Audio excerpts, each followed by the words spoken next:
This episode is brought to you by Shopify. Upgrade your business with Shopify, home of the #1 checkout on the planet. Shop Pay boosts conversions up to 50%, meaning fewer carts going abandoned and more sales going cha-ching. So if you're into growing your business, get a commerce platform that's ready to sell wherever your customers are. Visit Shopify.com to upgrade your selling today.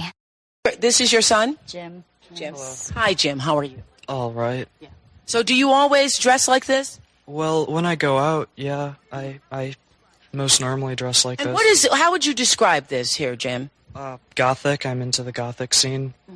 And, well, basically it's, the way we dress is based on the vision that the Victorians had in the late 19th century. The Victorians were dressing like this? They might not have been dressing like this, but although a few of the eccentric ones may have. But it's basically based on a vision out of literature. Okay. And so what does this say about you think, you want it to say? It's an expression of who you are. So what is this saying? Well, it's basically an expression of my emotions and my inner self. I dress Does it like... say you feel good, or like when I see this, I'm supposed to feel that you feel confident, strong, Victorian? Well... Well, my mom says it's depressing and weird, but... You think it's depressing and weird. But it obviously isn't to you. No, I feel very comfortable dressing like this. When did this start? Oh, about 5 years now. First it was punk, the shaved head, and it was always black mostly. But now he's painting the face, and I can't understand that. And the lips. Yeah. And how old are you? I'm 19. 19. Yeah. Are you in school or out of school? I'm in school presently. Present in school. And so in school, can you go to school dressed like this? I'm sure I could, although I haven't yet. I normally dress like this, but I don't normally put on makeup for school or work. Okay. And so the makeup represents what?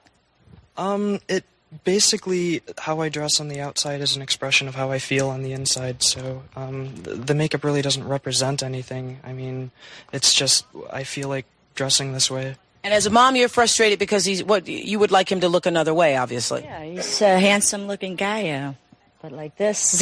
Does it cause problems at home? No, I support him. I love him, but when we go out, it's like the only place I go with him is to the video store. I mean... From the ashes of the joke I made up several minutes ago, it's Stripping the Vault. Oh, yeah. Yeah. Cha-ching! That's right. That was Eric. He's taken over for me, and he's just shadowing. This is like a student teaching situation. Good job, Eric. I think we got to work on some of your TVs there. Hey, we're the podcast that we watch straight to video Disney sequels normally, but hold on. There it is. We have been watching. We watched a Christmas movie. Now we watched Labyrinth, and now the show starts. And Jimmy wants to say something. Jimmy's here. It reminds me of when you go to dinner somewhere and like somebody comes up and is like, "Hi, I'm Dan. This is Eric. We'll both be taking care of you today." Yeah, totally. Clearly, one of them is shadowing the other. And that was Audrey. Hi. You heard Audrey. She's there. Hello. Hello. And now Eric started us out. Oh, and by the way, I'm Dan. Hi, Dad. Hey, There we go. We're all here. Hey. We watched a little something. What am I from? Why am I here? Oh, that's right. What? You were from What? Bowie Splaining. Yes. And several other podcasts. But Yes. Let me tell you about our hit show, Bowie Splaining. It's me and my friend Dan, no relation to this Dan. He died several years ago, and we Bowie. recorded David Bowie like did. 38 episodes. Not Dan. Oh. Bowie died several years ago. And Dan and I recorded 38 episodes, and we're slowly releasing them. And What have you also learned? not this Dan. What have you learned Different about David Bowie, Eric? What have I learned about David Bowie? This will count as our history segment for the movie that we watched. Labyrinth. Oh, okay. David Bowie started out as a Freemason, and Yep. Also known as a mime. The same thing. Some guy clocked him in the eye, and his eye turned blue. Andy Warhol. During that time, he also made out with many women and also men, and had a child who is named Bowie. And with one of the women, not one of the men. Yes. One of the men was not responsible for the siring of this child. And he wrote a song about him. And we've had several episodes about the music that David Bowie made, not the child Bowie.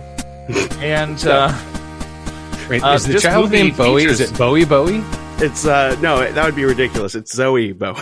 Zoe Bowie. Zoe Bowie. That would be ridiculous. Isn't it Duncan? It's Duncan. Is his name Duncan?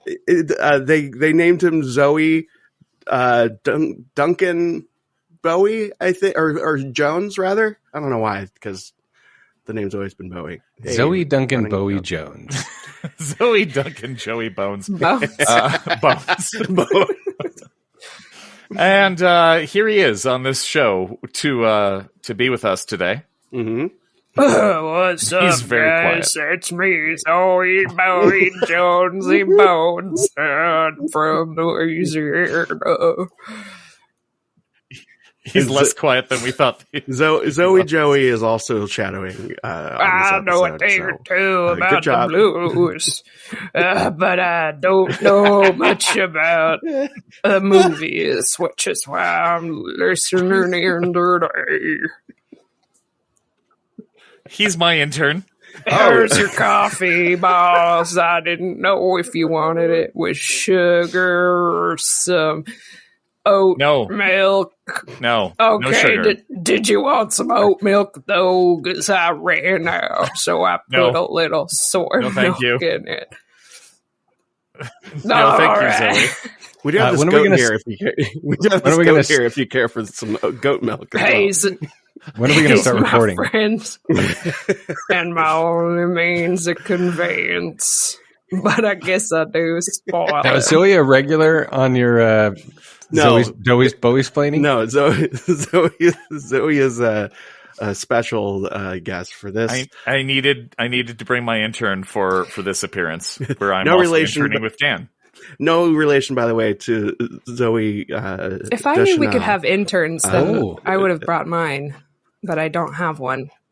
Who I may or may not refer to as Gooey Douche Audrey, who is your I don't have intern? one yet. I'm actively accepting applications. So if you or a friend, I think Zoe would accept. if you know someone who's looking for a great job, good benefits, shoot them my way. Hold on, it's me. It sounds like No, we're going to the have Sultan. some interviews No, during this I'm episode. sorry. We already had an interview.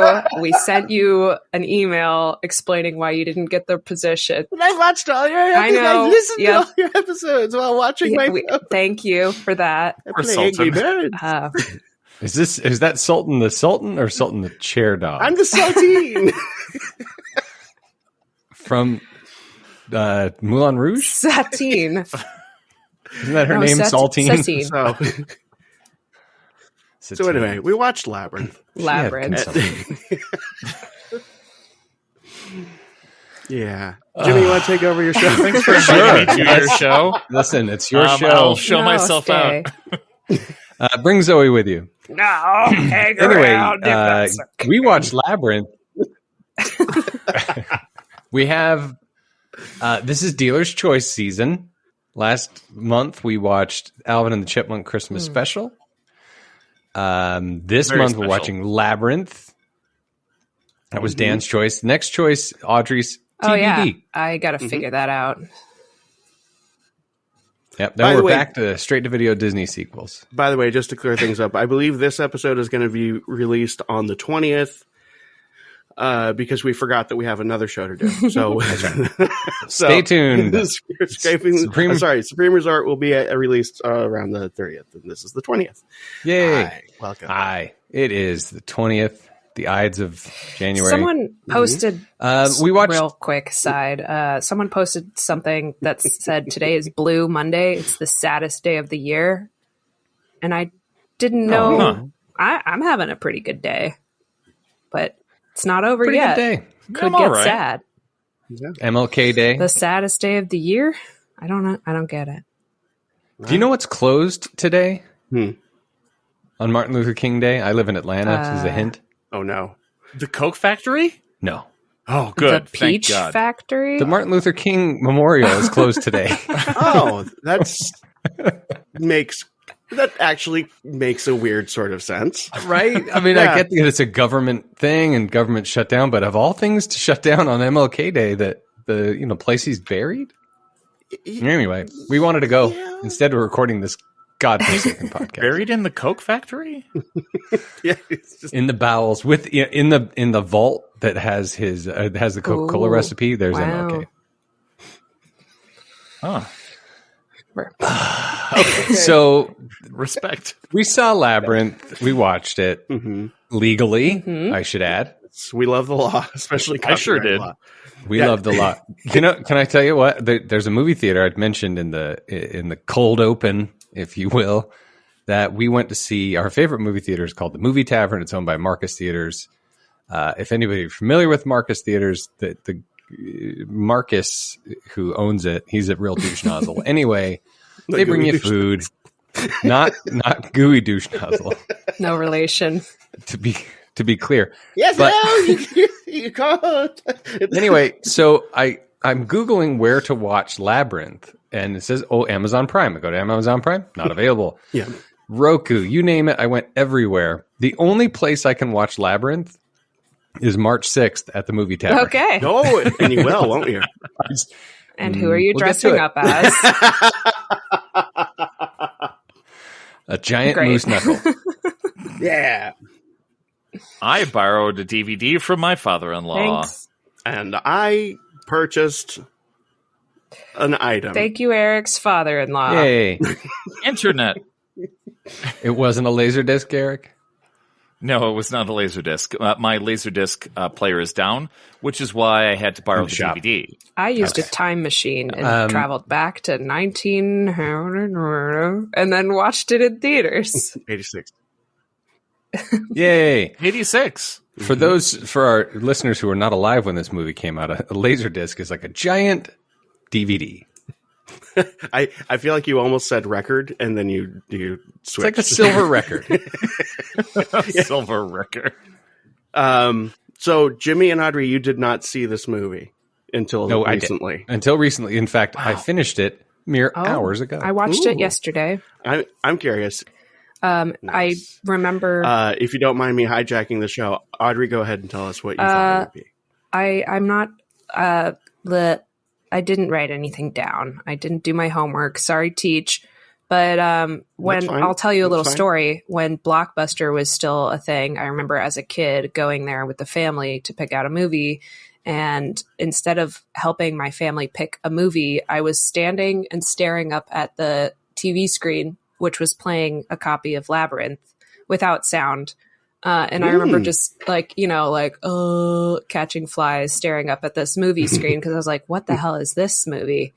And I remember seeing the part where she's running back and forth in the maze. And I must have been I must have been 6. The first part where it's just completely straight. I don't know. I was very young, but that was my introduction to the movie. And then I'd kind of seen pictures of this beautiful ball gown from all the cosplayers that I follow on Instagram. And it's like, I finally did the Labyrinth ball gown. And I was like, wow, this must be a really important part of the movie because it's such a nice dress. Or it's 2 minutes. I had seen the magic juggling ball and learned the insider scoop that it was actually some guy putting his hands through Bowie's arms and making it look like David Bowie was doing it, but he wasn't. So that was that's how I know that's news to me what goes on. But if you wanted to play with David Bowie's balls, it'd be real easy in this movie. They're everywhere. Yes. I was going to say low-hanging fruit, but that in itself is a joke. Mostly bananas and peaches. There's a really fun. There are several really fun videos out there of that the ball juggler thing, which who was so frustrated because they're used to seeing what they're doing. And they couldn't see what they were doing, so they had like just kept dropping them constantly, and they were so frustrated.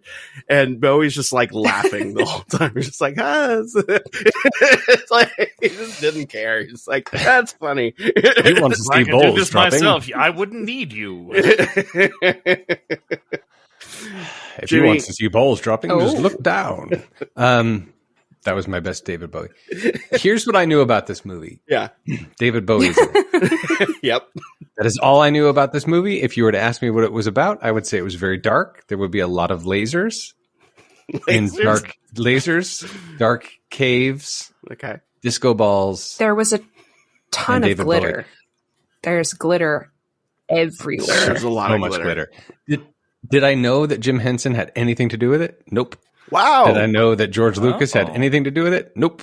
Did I know there were Muppets? Nope. I didn't know anything about it other than David Bowie's in it. So this was quite the surprise for you. Wow. Quite the surprise. And that's why my alternate titles I mentioned were Jim Henson's alternate title was Because I Wanted to. And the other alternate title is The Muppets Take Castle Moose That's Knuckle. good. Mm-hmm. That's a As in like Yeah. Muppets Take Manhattan, good etc. name. See the movie to understand. Everybody has seen the movie. I don't know what's wrong with you two. I don't know. We watched Well, we it all have now.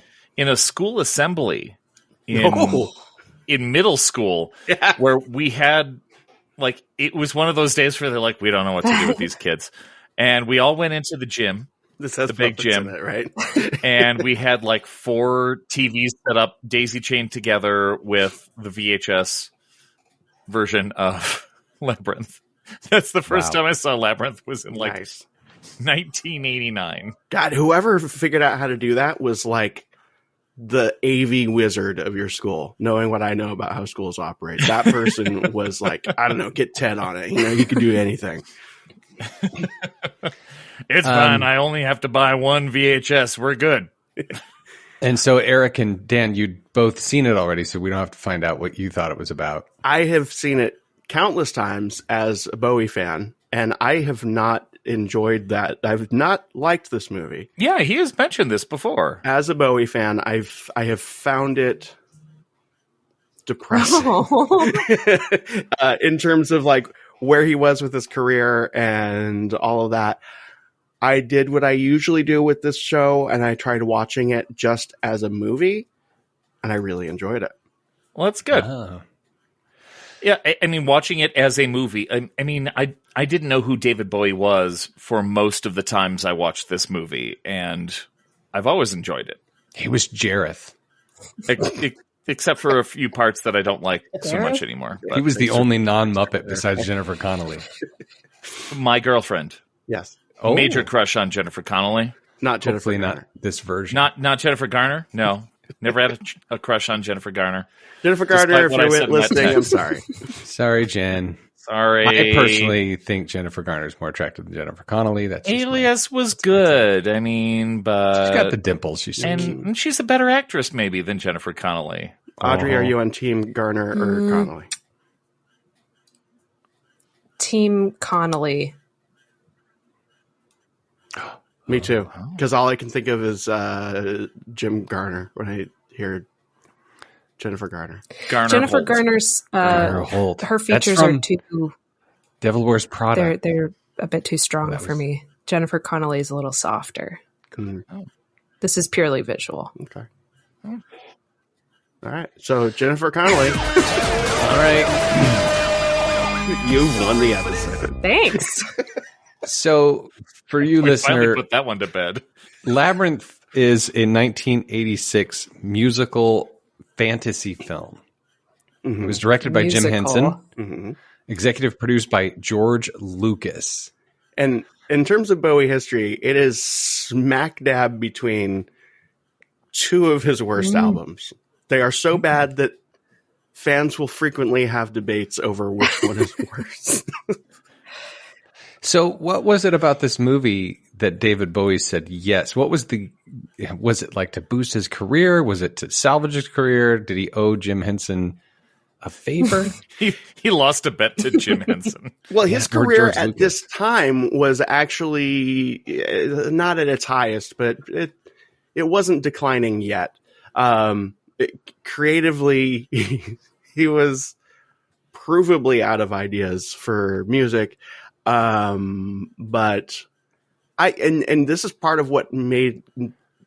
So after I enjoyed watching this, I kind of watched some more videos to like catch up, to just be like, okay, well, what do people who like this movie have to say about it that are intelligent, not like weird goth people who are like, Not like me. It's Jareth.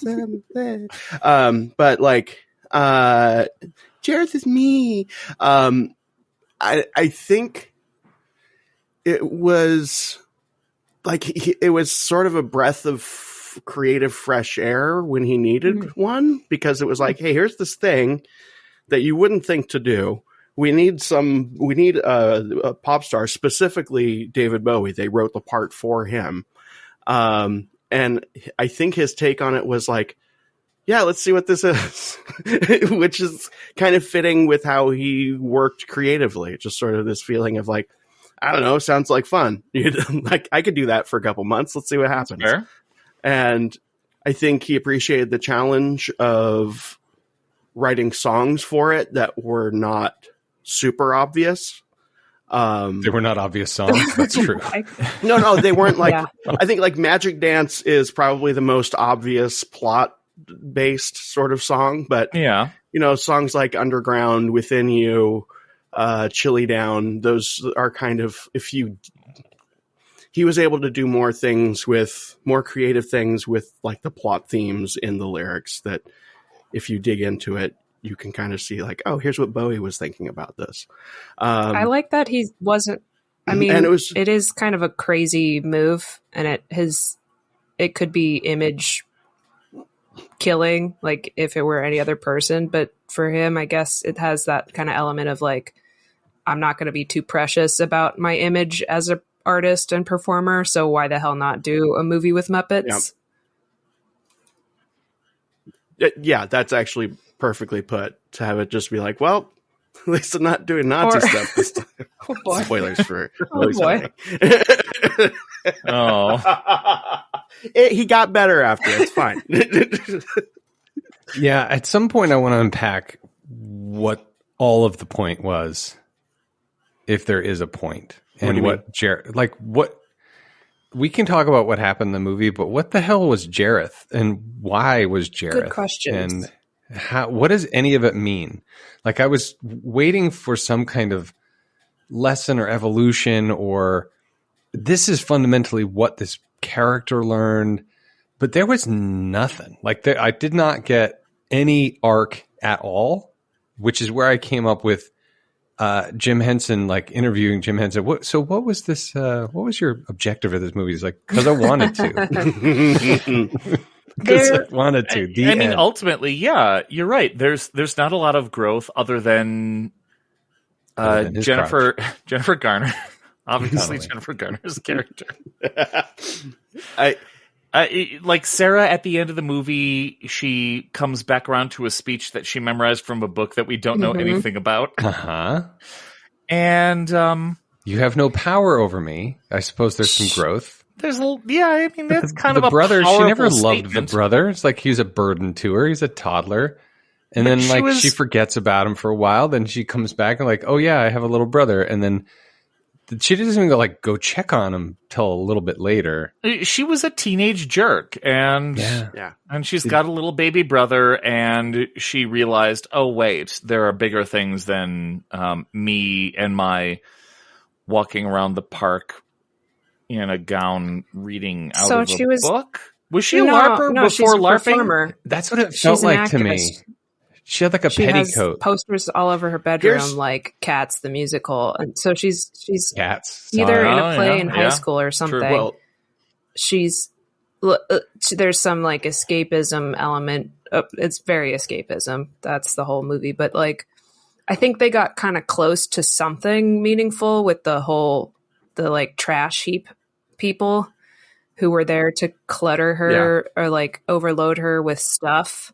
Yeah, and I think with stuff that doesn't really they were trying to matter. make a point with that, but it doesn't carry the whole But there movie. was no, like, it's, yeah, because there was no point where she thought that belongings were the most important thing. And I get that she got friends along the way. I don't know, but like, was it actually a dream? Can I synthesize Hoggle what had an arc? Yeah.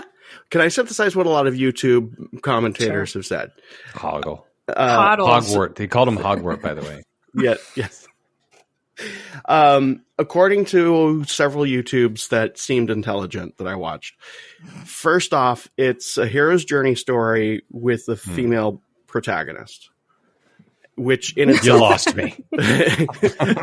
which feels like that's kind of the main point. Is like George Lucas was like, well, what if we just did it like this? And then Jim Henson was like, yeah, that sounds great. Kermit, is that you? I go on to Sultan. And then that turned into this weird thing where they're like, okay, what if we take all of these stories and fantasy elements like the MC Escher stuff and like things that a kid that age at that time would have been into, you know, Wizard of Oz, Alice in Wonderland. And if you notice as the camera scans her room, it shows all of these influences. And then it kind of lingers on this spot that you wouldn't know to look for if YouTube didn't tell you to look for it. But apparently her mom is an actress. And she like her real mom, not her stereotypical 80s stepmom. Right. Who, by the way, the stepmom is actually, she's like, no, I want you to have a life. You should be dating. Like, what is wrong with you? And Sarah's in this sort of like, she's not really wanting to grow up. And, you know, she has I guess her mom abandoned the family with this actor who in the pictures is played by David Bowie. Oh. Yeah. Okay. Yeah. Okay. Now we're getting some kind of substance. So Sarah's in this. This is a Wizard of Oz, isn't it? Yeah, it's very Wizard of Oz. I've never noticed that part. Yeah. And so Sarah, and this is, again, I'm just filtering through a lot of YouTube stuff, and I'm not saying that I agree or disagree. They seem fine. It's sort of this idea of Sarah is not wanting to let go of being a selfish child who doesn't want to watch, you know, the MacGuffin known as Toby. And battling with, she doesn't want to grow up, but she knows that some part of her knows that she has to. Enter Jareth, who, by the way, knows that he is cast in her imagination as a villain, especially because at the end he's just like, I was menacing. You know, he's saying like, I've done all these things for you. I've done, you know, I've played this part for you. I don't know what else I can do to stay in your life. Basically, you have defeated me, but it's whether it was a dream or not, I don't think matters because fairy tale logic. But that's kind of what YouTube has said. But there's more, of course, but sure. And yeah, I first of all, I reserve judgment. I don't have an opinion of this movie. Mm-hmm. I have not allowed myself to have an opinion of this movie. I have comments through the commentary. Watched it one time. I watched it one time, started last night, finished this morning. I have notes, and I would like to understand what the movie's about. I think, Dan, you kind of got me closer to it actually having a point. Still don't understand what Sarah's arc is. At some point, is it her lesson is that things are hard and she has to like be responsible for stuff? Maybe that's the lesson. The lesson that I've heard people say, or some of the lessons that I've heard, is just the basic letting go of childish things. Mm-hmm. Like Wendy and Peter Pan. Yeah, it's like Wendy. This is Wendy. This is basically one of there are so many archetypes that this is working with. One is the Hades and whatever her face is. Persephone story. There's that one. Wizard of Oz. There's some Alice in Wonderland in there. They have mentioned that this is Peter Pan, where Wendy basically rejects Peter Pan. What's the opposite of the Oedipus complex? Where the woman Sudapy. Suppity. Suppity. Yes. Where there you the Eurydice. Does it have elements of that? I don't know. I'm just saying We're words. just saying words. Yeah, that's fine. You hear Eurydice, David Bowie's. Boo! Which, by the way, that was not a mistake. In fact, hold on. I have a clip. Where is it? There. Like the devil. He's completely alluring, completely a character that draws people in and are people infatuated with. Oh, that's me. What better to play the part than a rock star, because that's what they are. But at the same time, David Bowie is very, very smart and very talented. In the way I built the Jareth character, I gave him other qualities. He's also a romantic hero. He's also contemporary with the leather jacket, has armor on it. This refers to 15th century knights. I gave him a swagger stick. It has a crystal ball. But if you look at it, it's a microphone. There's a lot of subtleties going on. But why that wig? He is supposed to be a young girl's dream of a pop star. We got in a lot of trouble about maybe how tight his pants were, but that was deliberate. It's very eclectic. We bring together, I think. They were very tight pants. David Bowie's package apparently deserved a separate credit. Yes. The opposite of the Oedipus complex is the Electra complex, which is where the Electra. There we go. Also played by Jennifer Garner, by the way. Electra. Oh, yes. Come full circle. This movie. Because maybe Jareth is something of her mother's, her mom's Boothang. Yeah, and now she wants to stop the Boothang, or the Boothang is somehow intertwined with her, which is a weird age gap. It seemed a little too much of an age gap. Right. It was very romantic with the ball gown and the seduction and what was his obsession with the baby? What does the baby have to do with anything? It's a MacGuffin.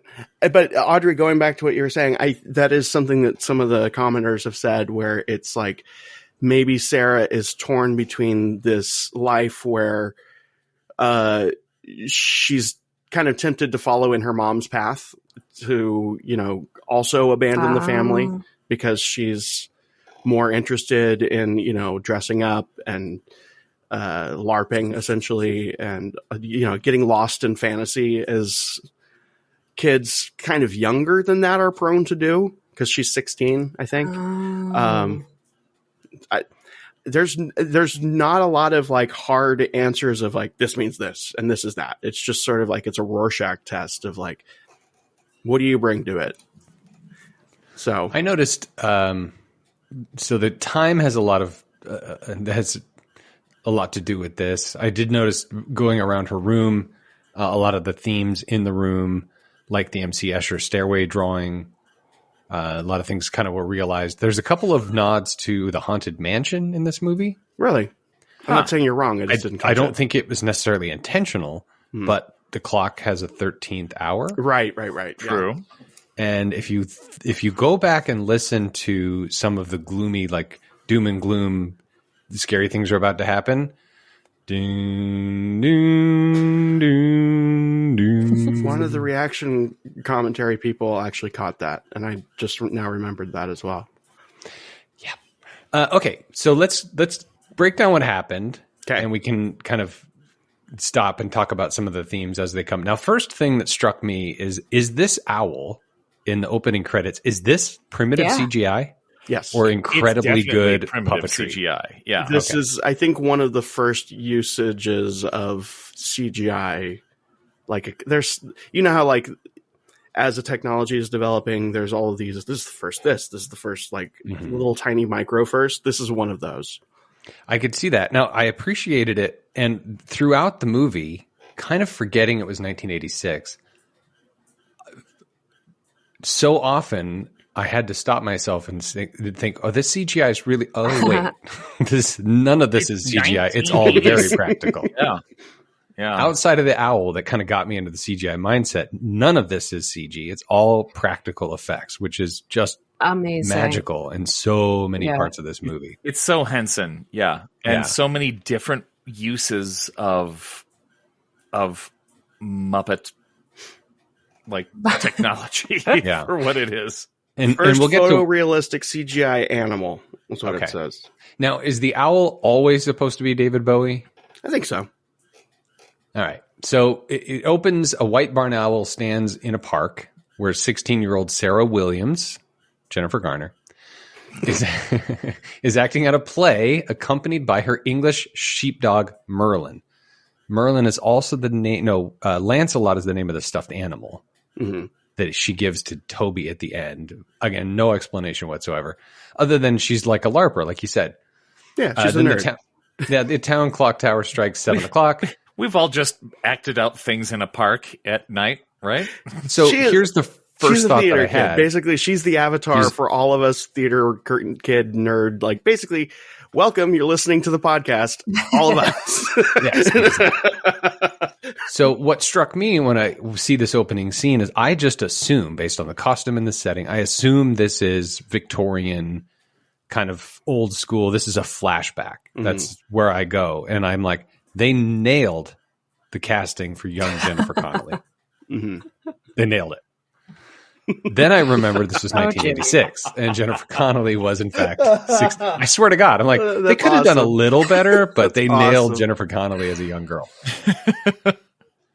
It's not a joke. Anyway, so Sarah remembers she has to go home and babysit her little baby brother, Toby. Toby McGuffin. Jerk baby. McGuffin. Who, by the way, actor, really? named Toby. By the way, that actor currently working for the Jim Henson Company. Nice. And his name is Toby. Yep. Still, wow, to this day. Yeah, they haven't changed it. Upon returning home, Sarah is admonished by her stereotypical 1980s poofy shoulders stepmother, who you would not know was the stepmother, except the fact that they say stepmother, but how would you know? Yeah, that's how plots work sometimes. All right. Her name is Irene, by the way. And she's admonished for being late. So Irene, the stepmother. Irene, the mean stepmother machine. Irene, stepmother Williams. And then stereotype father. There's my middle name.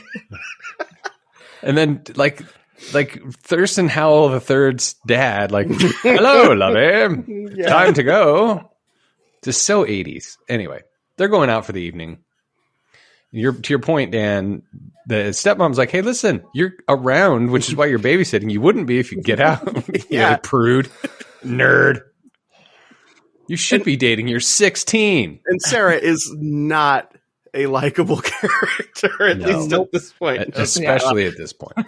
So Sarah complains that her parents have started to assume that she'll babysit without asking her, to which Irene responds that Sarah ought to have dates at her age. This provokes Sarah into a rage. Yeah, and by the way, it makes her more upset.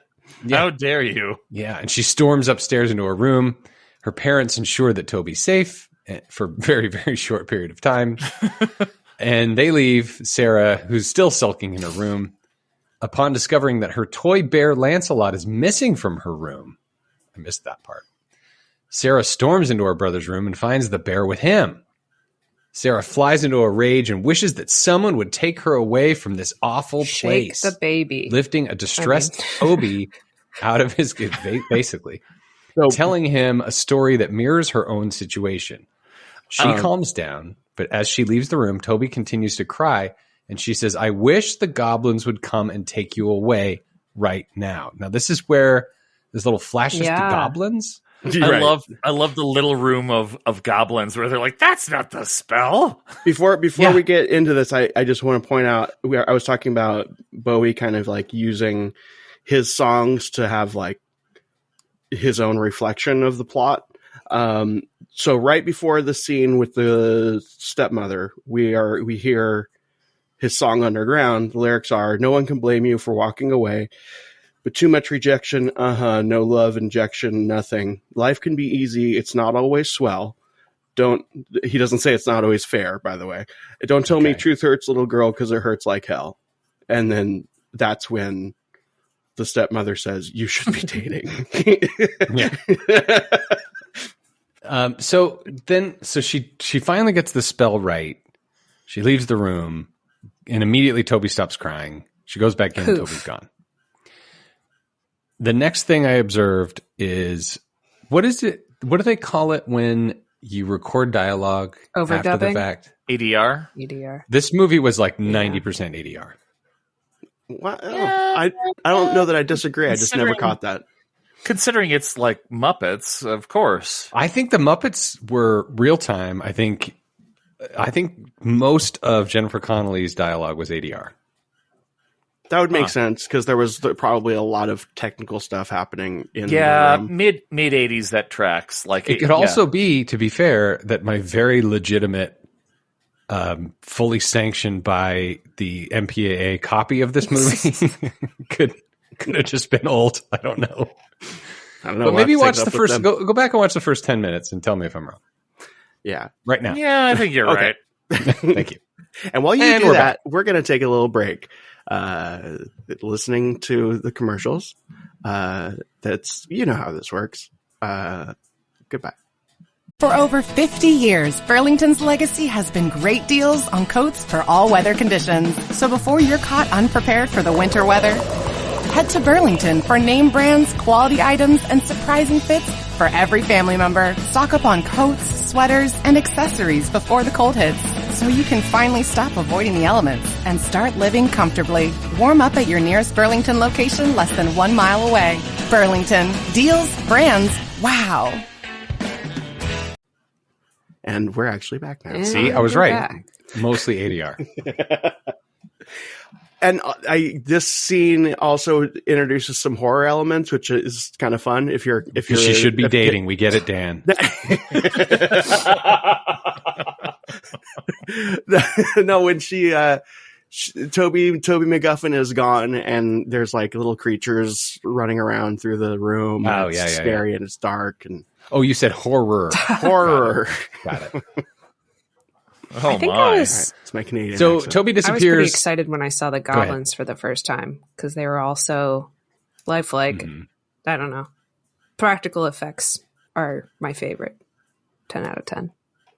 Well, yeah, it was a room full of cool looking goblin puppets, and they're all different looking. They have different voices, and they were also cool. Such cool designs. This movie. I love too how there's like the one that won't shut up, and then the one that anytime he talks, like, yeah. There was a lot of fun elements to this, a lot of fun characters. It was very, not coincidentally, very Monty Python. Mm-hmm. Terry Jones. Okay. Terry, he's in it, or he's director, maybe. Really, he wrote it. He wrote it. Jim Henson directed it. So, like the scene, we're skipping ahead, but the scene with the two doors, and there's the shield. Yeah. The puppet heads up on top and on the bottom. That was very like Monty Python. Yeah. Anyway, so Toby disappears, and the barn owl. We see the barn owl come back to her room. That then transforms into Jareth, David Bowie, Goblin King. He's shown up to chew the scenery. I mean that in a good way. He looks so awful. It's not a good look. I hate it. The wig. The wig is terrible. I think the eye makeup is kind of cool, but the fact that he's like the eye makeup, the lip color is all wrong. It washes him out, and then I guess I don't. The purple top and the light colored bottoms could have been worse, I guess, but I don't know. He has a lot of costume changes. So ridiculous. By the way, I just want to say, if you have come to this episode because you are a Bowie fan and you happen to love this movie very much, I need to apologize for Audrey. She doesn't understand that Jareth loves you and that he is your secret boyfriend. I'm I get sorry. it. I get it that Jareth was like a lot of girls, like, sexual awakenings where they're just like, and boys. Boys. If you're not a girl and you're listening, I hope you understand. Audrey doesn't know that Jareth is your secret boyfriend. All of those people now, whenever they see hair that reminds them of Jareth, maybe they get that feeling, or like if they see someone wearing tight pants, like that crotch tingle. Okay, he's just so. I'm not. He doesn't look like a real person. Is what I'm trying to say. He's not. He's the Goblin King. Yeah, I agree. Yeah, as a kid watching this movie, yeah, he was an unreal, like, specter. Like, who is this person? What is this person? He can move through people. So, like, he's and walls. He could have been uglier, and it would have been more interesting to me because all of the goblins are so goblin-y, and he's like, he doesn't look. He doesn't look like the king of the goblins. I mean, I would have liked it if he looked a little. I'm a king of goblins or something. I don't know. Instead of like Sparkle Pony from Burning Man, like he's too clean. It's okay that he's beautiful, but he's David Bowie. But he's not even beautiful. He looks playing David Bowie. Oh, okay, all right, I'll let it go. We can move on. I mean, he's 80s beautiful. I think he's much more attractive than in this movie. Like, I was a little let down. I'll be honest. I was like, oh, I'm supposed to be. Like, I want to be attracted to David Bowie as Gareth, but I can't be because he just looks so bizarre. Okay. So Jareth tells Sarah that he's taken the baby, right? And she can have a crystal that will reveal all of her dreams, which are what? Well, his crystals can turn into basically anything. Yeah. But what are her dreams? To be a princess in a fairy tale. Basically, yeah. Okay. So, but you can have all the dreams if she forgets about her brother. Because for some reason, David Bowie has taken this baby to be a new goblin. Is that it? Yeah. So are all the goblins previously babies? They're like Lost Boys. Yeah, I guess. Okay. I mean, I'll take that. Yeah, the impression is that he steals babies, and after a certain point of time, they become goblins. Well, porno time? I heard that too.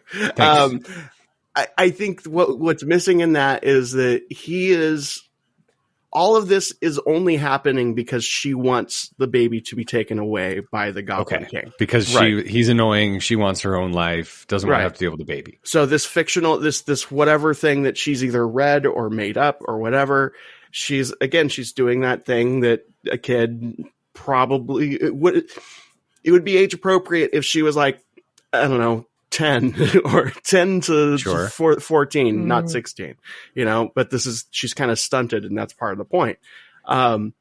So this is where we get into that fairy tale logic of like, I am going, what if I actually, she's talking to Toby McGuffin about how like she has, the Goblin King granted me these magical powers, and I'll say the words. Don't you worry. I'll say you better worry. I'll say the words. And then that's when we introduce this other fantasy element of like the goblins who may or may not exist. It's probably just her imagination kind of playing along where they're like, oh no, those aren't the words. So it's like, what this purely imaginary thing, but the imaginary world has its own set of rules and consequences. And by the way, it knows it's an imaginary world, which is where Jareth comes in. And again, at the end, he basically says like, I've been a good villain, right? I've done everything that you wanted a villain to do. It's a good line. So what? Then what? That's what I'm missing. I've done all this thing. So now what? Now do you continue living in the fantasy world, or do you reject the fantasy world and embrace the reality that you live in? Yeah. Do you grow up, or do you become Tom Hanks in the Dungeons and Dragons movie that he did in the 80s, where he went insane? I have a VHS copy. Oh, why aren't we watching that one? That's next year. Okay, so Sarah declines, and Jareth says that if you don't come get your brother in 13 hours. Jareth. David Bowie is a chair. Jareth, cute story. That's a deep dive for you Arrested Development fans. The show, not the band. Okay, so he will become he'll be one of us forever if she fails to reach him in 13 hours. So Sarah sets off on her quest, and she quickly encounters Hoggle. How do we feel about Hoggle? Yeah. By the way, he's a dwarf who's the gardener, or one of the gardeners in Jareth's Labyrinth. Hoggle was we see a figure of Hoggle in Sarah's bedroom before she goes into her fugue state. And he's an asshole. Yeah, Hoggle's for most of the movie. The whole time. I mean, he redeems himself over and over again, but then he's an asshole again. He's a coward. Yeah, he's not. Yeah, he's as a puppet, he's extremely impressive. Quite as a puppet, yes, we. But love he's not Hoggle a puppet. It's a what's the politically correct way of saying small person? He's a small person with a whatever mechanical massive face. Mechanical face, and you could tell that the actor is struggling to walk around with that big heavy thing as a head. Very large head. Yeah. So here, one of the things, I'm skipping ahead again. So Hoggle throughout the movie is her friend and her foe, kind of constantly getting in her way and then saving her out of guilt, constantly betraying her. But he's got an affection for her, right? Because somebody called him a friend. He's never been a friend before. He's a coward, etc. David Bowie says at one point, she is going to kiss you, and if she kisses you, I will turn you into a prince. So she kisses him. The Prince of the Land of Stench. Prince of the Land of Stench.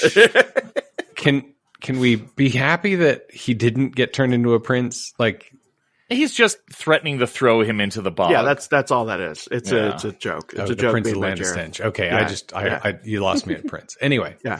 I just thought for at that point, I'm like, are they going to turn him into a prince? And she's 16, and then is it really about like love and boys and whatever? It was not. It was a joke. My bad. According to several YouTubes, Hoggle is there for her to learn how to give and give forgiveness, because he betrays her over and over again. And she finally has to understand, through understanding his point of view, and that he is a coward and that he is helping her despite being a coward, that is actually a good trait, and she forgives him for his trespasses, as they say in that one book. Yeah, that's fair. Forgive us this day our daily bed. Okay, so then Sarah's running through this. She goes in the labyrinth. She's running through this endless corridor, and she finally gives up, and she sits down, and there's a worm, another very cool puppet, who's like, she's like, how do I get through? He's like, oh, you just go straight through that. Not everything's as it seems. This is a really cool visual effect where it looks like a wall, and she walks through, and it's just the way the camera is set, the way the set is created, it looks like she's walking through. I think it's forced perspective, right? Yeah, forced perspective. You can't really tell until she walks past the wall. Then you say, okay, that's how it's broken out. But it's a really nice visual effect. By the way, on these shows, forced perspective. Y'all ready for this? Forced perspective is an all-star on this show. Well, on between Supreme Resort and Scraping the Vault, it's forced perspective is something we love very much. So first she's skeptical, and then she finally approaches. She finds an opening. Great. So Sarah enters a new maze-like area. Now the worm says, "Don't go that way. Never go that way." Right. Because that way leads to the center of the castle, directly to the castle. Yeah, which is where she's trying to go. She missed that part. Yeah. So she's in a new labyrinth area, and then she finds small creatures that are overturning the stones that she's marking. So she's like running through this, what looks like a castle courtyard. She has a chalk and she's like drawing an arrow. Mm-hmm. Yep. Is it lipstick? Yeah. Okay. It's her lipstick. So then she draws like an arrow of which direction she's going. And then immediately these little trolls come up from underneath and flip the stones to change the direction in which she was coming. So many delightful accents Agreed. in this movie. They're very angry. Vandalism. By the way, according to some of the YouTubes have said that when one of the things that shows growth for Sarah is whenever she has to like see things for what they may not be. So it's said several times you can't take things for granted. You can't take things for granted. There's a lot of repetition of that. And anytime in the story when she realizes, oh, I shouldn't be taking this for granted, and has to like think it through a little bit, then it rewards her. And same thing with her saying, it's not fair, it's not fair, it's not fair over and over again. And then at some point, Jareth's like, you keep saying that. I wonder what your point of comparison is. And I think that may be some of the growth is that, like I said before, is that she's a victim all the time. And now she has to like take ownership of her problems and figure it out. Right. So meanwhile, are you saying that there is some growth in Sarah? There might be. So meanwhile, Jareth is seen with Toby in his castle. He's celebrating Toby's arrival, and that is when Jareth sings the best song in the movie, Magic Dance. And he gleefully plays with Toby in the midst of his golden. Audrey does not like this song. It is earwormy. Real quick, Audrey. Like I woke up this morning and I was like, but what about the babe? The babe? You do? Who do? Do. I don't even know how the song goes, but it's in there and I'm annoyed. The back and forth with like, there's a dog in this movie that one of the dog puppets who's like the guard of the bridge in the bog, his steed is a dog. Yes. Right. It's a dog. And the dog going back and forth from actual dog to puppet is, I don't want to say seamless, but they do a good job. Agree. In this scene, throwing the baby around. You're right. They should have thrown the actual baby. It's disturbing. It's disturbing. Let's throw a real baby. I mean, you can tell when it's a baby and when it's not, but it's disturbing how high he throws that baby, regardless if it's. It wasn't weighted correctly. They should have added more weight to the puppet, so then he could have thrown it more believably. Well, like they threw him up to hide the fact that it was not an actual baby. The baby's face was facing away from the camera, and the baby lands still facing away from the camera. You cut to, and it had turned around, and it's an actual baby. I don't know. Anyway. And those dance steps were not, I mean, come on. Not dance A baby would not dance in such a fashion. Naturally. This scene I've had issues with this scene throughout the years, especially because of like, my criticism before was it's the guy who did the Berlin trilogy singing with Muppets, and I can't deal with that. Dan, are you a Bowie fan similar to my co-host Dan? Yes, I believe so. Oh. He sounds like a very cool obnoxious Bowie person. shirt. Hello.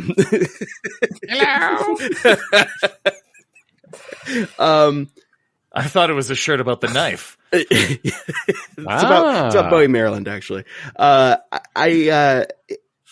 There's parts of it where it's just like, oh, he's fallen so far. But then again, as this being a point of light in between these two terrible albums. And then also when you imagine, oh, it's David Bowie on the Muppet Show. This is David Bowie on the Muppet Show, and it's just fun. And like, there's even moments where he sings directly into the camera. Yeah, and that's it. I mean, that is what this movie is a giant Muppet Show. He's singing to the camera. He's singing to Muppets. And he says the word does baby, look like he's so having that fun. must mean he does. Yeah. And I love in the behind the scenes stuff, he is just like manhandling those Muppets because apparently they just gave him carte blanche. They're just like, we throw these things around the room all the time. You could just do whatever you want. And he did. And then he thought that baby was also a Muppet. Yep. Okay, so eventually Sarah encounters the 4 guards, which leads to my personal favorite scene. The challenge, so she's challenged to a logic puzzle. One of them always lies. One of them always tells the truth. I still don't understand how she got to the logic, but she figured it out, goes through the right door, is not paying attention. She falls. And the hands, the helping hands. The hands are so that is a cool. really great sequence. They're so cool. And these are all practical hands that these whatever puppeteers or whatever make into faces, complete with pupils, nostrils, mouths. It's remarkable. Mustaches. Oh yeah, it's clear personalities. Well, like you see you see a few of them, you're like, oh, I know who that is. Yeah, it's really well done. That was my favorite part of the movie. It's a favorite effect, I should say, when it comes to movie non-CG. magic. It's really well done, and yeah, it's Dave Gells and Frank Oz doing like some of the best voice work that they do. Gonzo and Yoda. Yeah, there's a lot of voice actors in this. According to Nerdist, and I'm reading this fresh, how to solve the Labyrinth two-door riddle. To solve the puzzle, you must ask one guard, doesn't matter which one, which door the other guard would say leads out. Both guards will indicate the same door, which will be the door that doesn't lead out. For purpose of this explainer, we'll call the doors A, the safe door, and B, the other door. Let's discuss. Scenario 1, the guard you ask is the one who lies. If the guard you ask is the one who lies, then he will lead you astray by telling you falsely that the other guard, the truthful guard, will point you towards door B. This makes door A the safe bet. If you ask the guard who tells the truth, he will tell you honestly that the other guard, the lying guard, will point you towards door B. This makes door A the safe bet. Did that make sense? That makes sense. Yep, it does. Okay. And she did it. We missed half of that equation in the movie. All right. So the hands after Sarah wants to go up or down. She says down. She ends up in the oubliette. What a cool word. Which is a word I've never heard before. Which is a dungeon that can only be accessed through a hatch in the ceiling. That's what an oubliette is. So then Hoggle is sent by Jareth because then we flash back to Jareth, who sees her in the oubliette, and he's like, how did she get there? And he's like, I'm going to send one of my goblins to go send her back to the beginning. And she's going to give up, right? So Hoggle is sent by Jareth to release Sarah from the oubliette, and by bribing Hoggle with a plastic bracelet she has with her, Sarah is able to persuade him to take her back into the labyrinth. This is his first non-betrayal. Right. And there's that door effect. Yes. It's pretty cool. The door effect is really cool. So there's a wall, and then he picks up a door from the ground, and he opens it to the left. By the way, no cutting in this, no obvious cutting in this scene. Right. He opens the door to the left, and it's like a closet with a bunch of clutter and pots and pans. And he's like, nope, wrong door. And then he closes the door and then opens it to the right, and it is a now lighted passage. And I'm sure there's a cut, but oh my God, I've watched it so many times wonderful. and tried to catch the cut. You can't see it. It's fantastic Muppetry. Yep. This is one of the moments I'm like, the CGI for 80s is really good. I kid you not. Okay, so then, so Hoggle leads Sarah past a series of huge false alarms as they journey towards the exit. This is peak Monty Python humor, by the way. Yes, it is. Yeah. But they're soon stopped by Jareth, who demands to know why Hoggle is helping Sarah. Nothing. Now, talk to me about the false alarms. Right. Oh, it's just a joke. But I think it also reinforces the idea that you can't take anything for granted. Anytime you are... Basically, you have to think for yourself, and you have to think things through. And that's sort of like what she's learning. Okay. So then Hoggle's like, Jareth is like, why are you helping Sarah? Sarah irritates Jareth by describing his labyrinth as a piece of cake, which provokes him to take some of her time away. Rude. No longer has 13 hours. Yeah. And Hoggle's response to that is it's wonderful. It's like, uh-oh.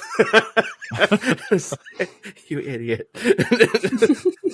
So at this point, then, Jareth sends her to the cleaners, or sends the cleaners after her and Hoggle. Yes. Oh, yeah. This was a cool bit of technology. It made me think of Star Wars a little bit. Like the guys on the back. Are these the ones that take their heads off? No, those are the Fireys. This is the giant machine that goes down. Oh, the little spiky, spinny thing. Yeah, like the thing that dug the channel. Yeah, which looks like a monster, and then it's like, oh, it's a machine. And then this is actually has always been one of my favorite parts in the movie, because when they finally narrowly escape, you see that it's operated by just a bunch of goblins. Little goblins, and it's goblins. It's kind of like piece of crap piece of machinery. Yeah. Like, if you knew what was behind it, you would be like, oh, this is all just theatrics. Like, I could probably hold my hand up against it and be fine. 100%. So there's a couple of moments. Sorry, Dan, go ahead. Yeah, no, but that's sort of, it's a theme with this movie that I really love, and it shows something about, I think it goes back to Jareth knowing that he is like a man, he is pretending to be a threat. He's a manufactured threat, and everything is kind of like held together by duct tape and toenails. Yeah. And so that was one moment. Then there's a couple other moments that reminded me a lot of, and probably done by Henson Studios, but in Men in Black, the movie, there is a character, there's a big, tall, bald man who's an alien, but is powered by this little bitty little space alien thing that powers this big giant thing. So there's an homage, maybe the Men in Black is an homage to that, but there's a lot of that in this movie. That's probably several homages, because I can think of Teenage Mutant Ninja Turtles character that's the same idea. Okay. Yeah, it's just, it's a funny thing. It's, here's the giant threat. Also, here's the tiny thing that runs it. That runs behind it, yeah. So at this point, after Dan, like you said, they push down a wall to avoid the cleaner. Sarah and Hoggle climb up a ladder and emerge in a courtyard, which is home to the wise man, played by none other Frank Oz, who offers Sarah a few words of rambling advice in exchange for her ring. And he has a hat. Let's not forget the hat. His hat is also an ostrich. It's a labyrinth bird. It's whatever. There's a lot of weird living things. Yes. Just like a really cool design. I liked that character. Yeah, all of the character design is phenomenal. And Hoggle was not happy that she gave him a good ring. Right. Instead of he got plastic bracelet. Yeah. At some point, she takes Hoggle's magic lamp. She takes his collection of jewelry because he likes collecting them, to which he replies, "That's not fair." And she kind of realizes, like, no, it's not, but that's just how it is. Yeah, that's another moment of growth where she's kind of realizing that, like, oh, I guess life isn't always fair. It can be just, but it's not always fair. Yeah, and then in fact, it's this point where Hoggle attempts to leave that Sarah takes his collections of plastic jewelry that he has attached to his belt and refuses to return it to him unless he agrees to lead her through the labyrinth. Reluctantly, Hoggle agrees to accompany Sarah. They both continue through a hedge garden, and as they are walking, Sarah tells Hoggle he is the only friend she has in the labyrinth. Hoggle seems startled by this and tells Sarah that he's never had a friend before. Just after the exchange, they are stopped by a pained roar and makes Hoggle flee in fear, despite Sarah's attempts to stop him. So they're in this maze. He just totally takes off. He just takes off. See ya. And so Sarah goes to investigate, and she finds Ludo, who is a giant monster hanging from his feet, and these little whatever shaggy-haired monster things that are tormenting. Goblins with little, like, fleshy, bitey things on biting monsters on sticks. They're like piranhas on sticks. And they're also saying things like I don't know if you heard this, but they're like, sushi teriyaki. It's a little weird. Yeah. Again, so many delightful accents that would totally fly today. So then she wishes for something to throw at them, and this is the first kind of homage we have to Ludo being able to summon rocks. Is that he's screaming, she wants something to throw. Rocks kind of find their way to her. Again, very well done. No cuts. Rocks rolling, being pulled directly to her so that she can throw rocks to distract these guards with the piranha sticks. I couldn't tell if it was her magic power making that happen or Ludo's. Like, she wishes for it. Yeah. Well, I don't know. It's established later on that Ludo does in fact have rock summoning powers. Right. Rocks are his friends. I'm wondering if maybe she's wishing it, but his screams kind of summon them. Well, I save think him. He hears her say that, and he's like, "Hey, I can get you a rock." Okay. So anyway, she saves Ludo. She throws rocks. These guys run in fear with their piranha sticks that bite each other now instead of biting Ludo. Turns out he's a gentle giant. right? Again, things are not what they seem. That's right. So they work together and they find doors with the knockers attached to them. The door knockers were wonderful. Yeah. This scene. Yes. This is my favorite scene. One door knocker, you listener, picture a door knocker. It's a ring that is either, historically in a mouth of some kind of gargoyle, or in this case, the other one is the ring is through the ears of one of the monster gargoyle door knockers. I love so that. he can't I love hear that anything one so much. He can't hear anything because there's a door knocker in his ears, and the other one can't talk because there's a door knocker in his mouth. And the facial expression on the one who can't hear is so great. Like, if it had arms, you could picture the arms being like crossed and like, no. He does this sniff, and you see the entire face react to the sniff. It's like the puppetry is. I mean, it's Jim Henson, so of course, it's great. It's really So good. like she takes the ring out of the one on the right's mouth, and so he can talk. And then they're like, "How do we get through the doors?" And like, "Well, you have to knock."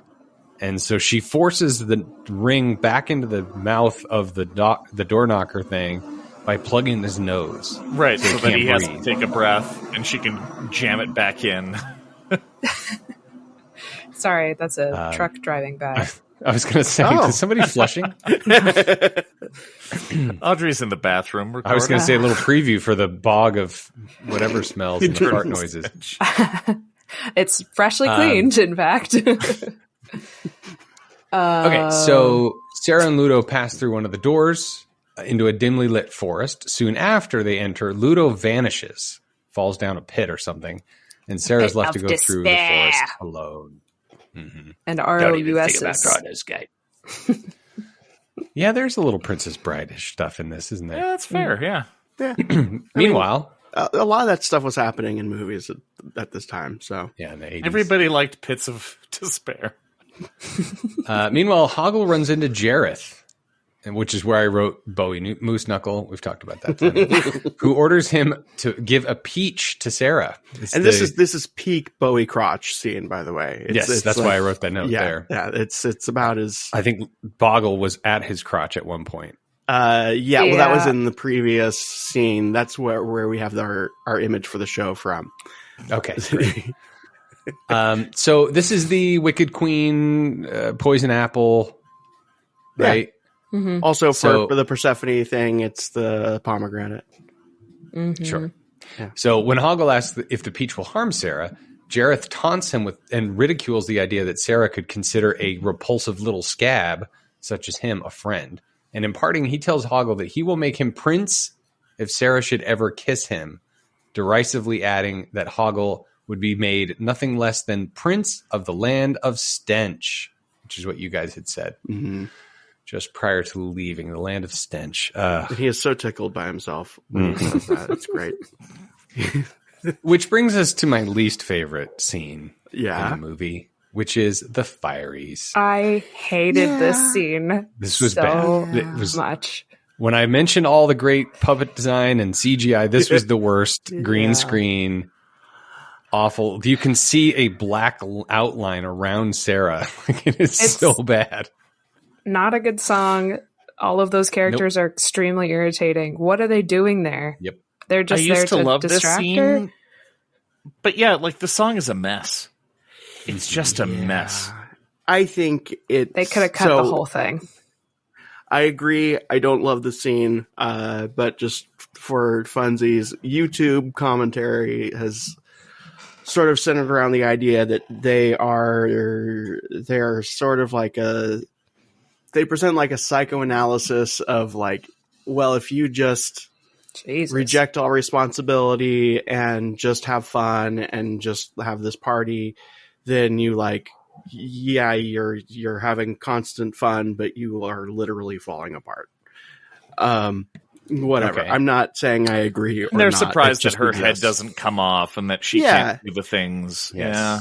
I think I approach this scene with the same sort of like grace that I offer to Jar Jar Binks, not as a character because the character's terrible, but like the idea that like, okay, I think I understand why Jar Jar Binks exists, and it's because they could, and they were excited about what they could do with it.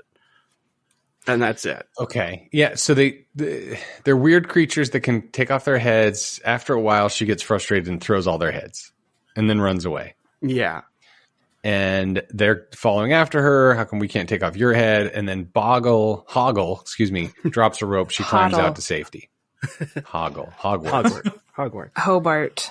In her gratitude, so she climbs up the rope that Hoggle gave her. In her gratitude, she kisses him, which is when I missed the joke. I thought he was going to turn into a prince, and I was going to walk away.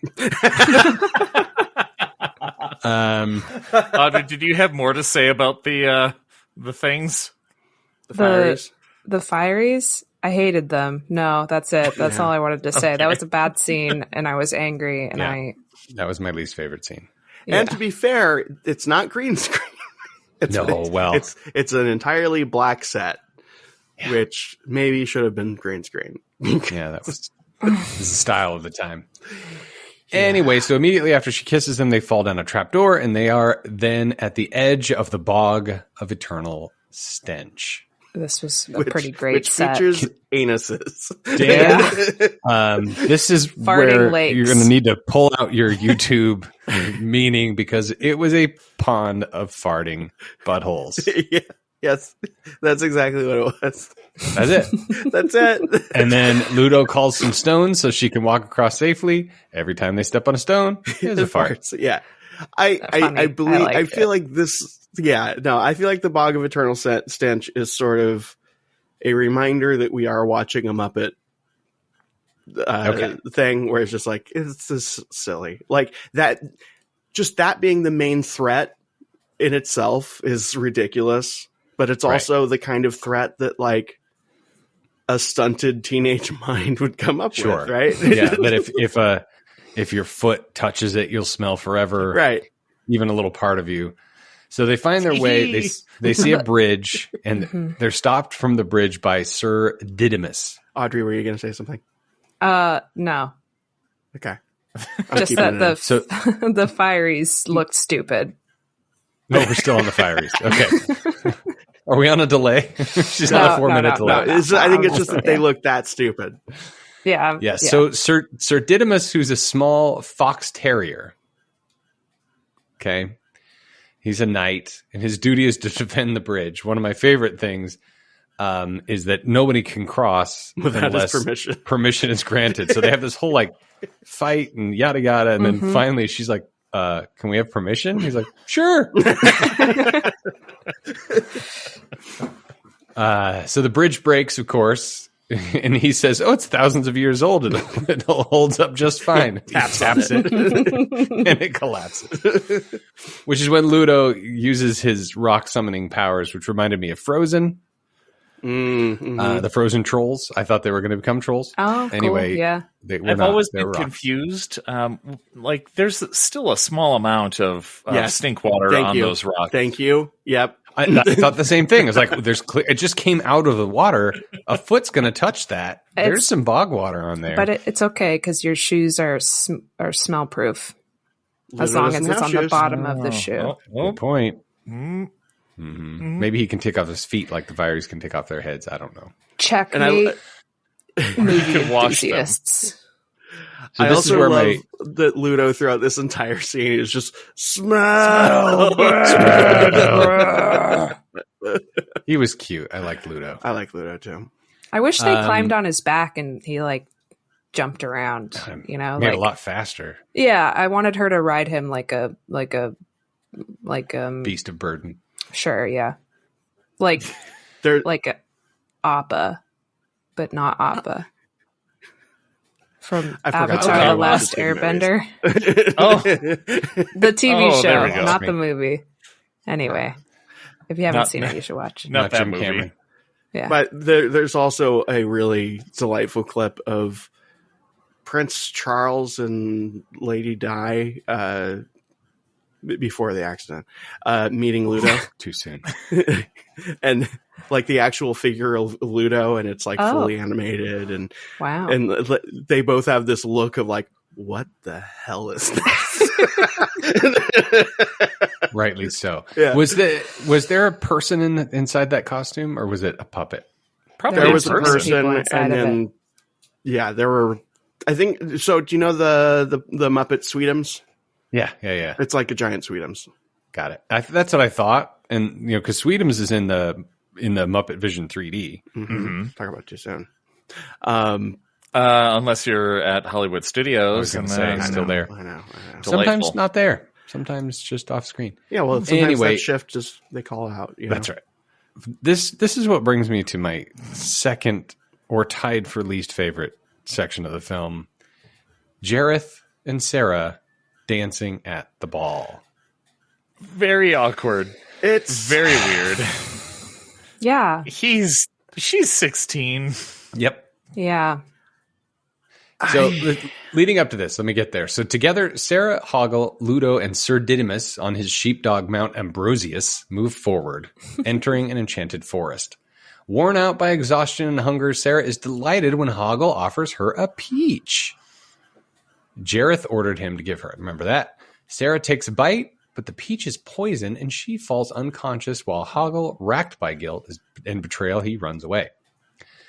Drawn toward one of Jareth's dream crystals, Sarah enters a dream world where she dances with Jareth at a magnificent ball. As they dance, Sarah notices a clock in the corner of the room that indicates the 13th hour is drawing near. Remembering her brother, blah, blah, blah, blah, blah. She's supposed to forget because the peach is supposed to make her forget. Talk to me about this ballroom scene, YouTube. Okay. I think the overarching thing is it doesn't stand up well to 2024 eyes in a lot of ways. Okay. And I agree with that, but I'm going to tread very lightly into some areas here. First thing, and again, this isn't me arguing, this is me presenting arguments. It's not, the entire scene isn't just, hey, now I'm dancing with Jareth at this ball. It's, I go to this ball and it's super confusing. Everyone's in costumes. Everyone's made up. People are laughing. I don't know what to do. Where's my place? It's overwhelming. It's dizzying. And Jareth is kind of in the background for a lot of it, just kind of going like, hey, what's going on over here? And he's like talking to other people, but he's kind of like keeping an eye on her. For whatever reason, you could read a lot of different things into it, good and bad. Not necessarily sexual, yeah. No, it's implied because we are adults watching the thing, you know? Sure. And at the end of the day, I think the most fair thing to say about it is that whether the scene should exist or not, right? And this is again a part where this is very much a Rorschach test of what it is that you're bringing to it. Mm-hmm. And that's not an accusation, but it's sort of like he is a figment of her imagination, and this is a dream within that figment of imagination. He is whatever he represents, and it could be a lot of different things, and he's like this archetype of whatever he needs to be for the viewer. There is definitely a seduction element, but that word can mean a lot of different things, right? And the lyrics, hold on. The song is very much about recognizing that there's absolutely no hope for whatever this relationship is to continue. But there is still a feeling of the key line being, I'll be there for you when the world falls down. But there's also, there's give me a second, I'll grab it. It's a very morose sort of song. It's a great song. Yeah, I mean, I enjoy this one much more than, Dance Magic is great, but I think this is the other song in the movie that I really enjoy. I would be very curious. This just came to me, Dan. Is in the book, the story behind every track. Mm-hmm. Is any of this in that book? Mm-hmm. No, it is. Okay. Okay. So here are lyrics. There's such a sad love deep in your eyes. I'm doing kind of some of this off the dome, by the way. A kind of pale jewel open and closed within your eyes. I'll place the sky within your eyes. So there's that like very heightened romantic imagery. There's such a full heart beating so fast in search of new dreams, a love that will last within your heart. I'll place the moon within your heart. Again, heightened, romantic, promisey language. As the pain sweeps through, makes no sense for you. Every thrill is gone. Wasn't too much fun at all. But I'll be there for you, ooh, as the world falls down. I like the ooh written in there. It's in there. It's in there. Okay, good. This is David Bowie. To me, this is David Bowie writing a Brian Ferry song, by the way. But anyway, okay. I don't fault anyone. It is a squirmy scene to watch. I'm not going to lie, but I firmly believe that the intent behind it was innocent. Scraping the Vault listeners, Brian Ferry is the lead of the glam rock band Roxy Music, who did many albums that Dan enjoys. Not this Dan. Right. Dan, that's my co-host. Bowie's planning Dan. Other Dan. Bowie. Yeah, I prefer Brian Eno. So she gets tired of this, remembers her brother, and breaks through the dream world by smashing the edge of it with a chair.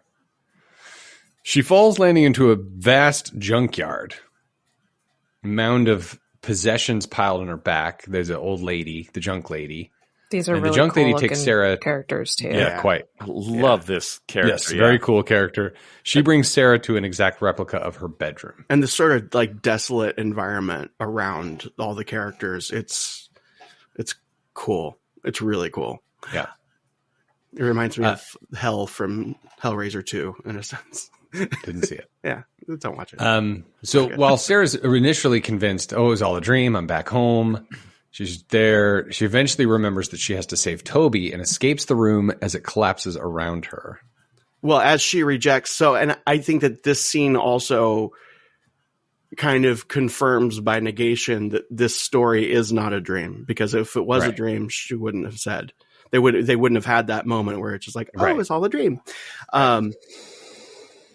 And the junk lady, this is, I think, the most pointed telling of like what the point of this movie or the story is.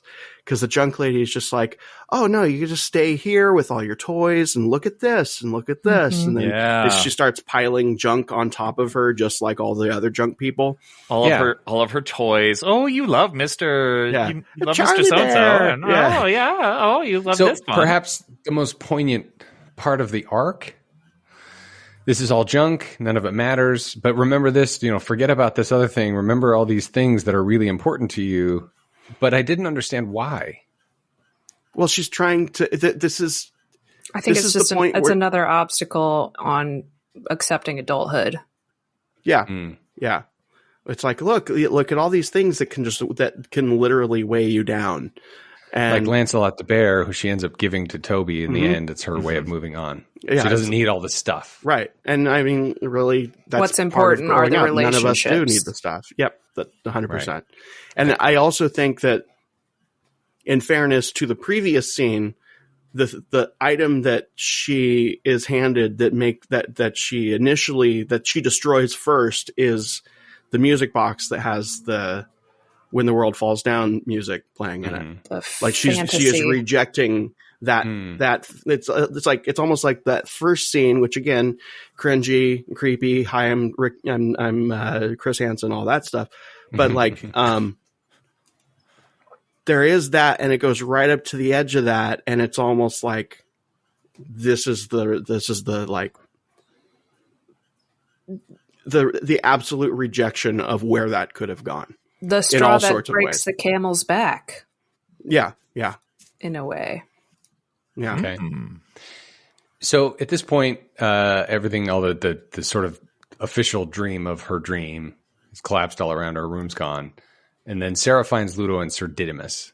Together, they approach the Goblin City, where they are blocked by entering the city by the giant robot named Humongous. Nice. But Hoggle leaps onto Humongous, like I'd mentioned before, and stops it because it's actually run by a little goblin, like the Men in Black reference before. Yeah, and it's all just like all of the other threats in this world. It's kind of Hokey. barely held together. Watch out, here comes the axe, and it moves real slow. Real slow. Yeah. Doesn't cut anything either. And then the Just spikes, ding. the spikes that come up behind them are clearly like they wobble, They're like they're not bending, really they're made out wobbling. of anything. Yeah. I don't know if that's intentional, but I think it is. I don't think. you think so? No.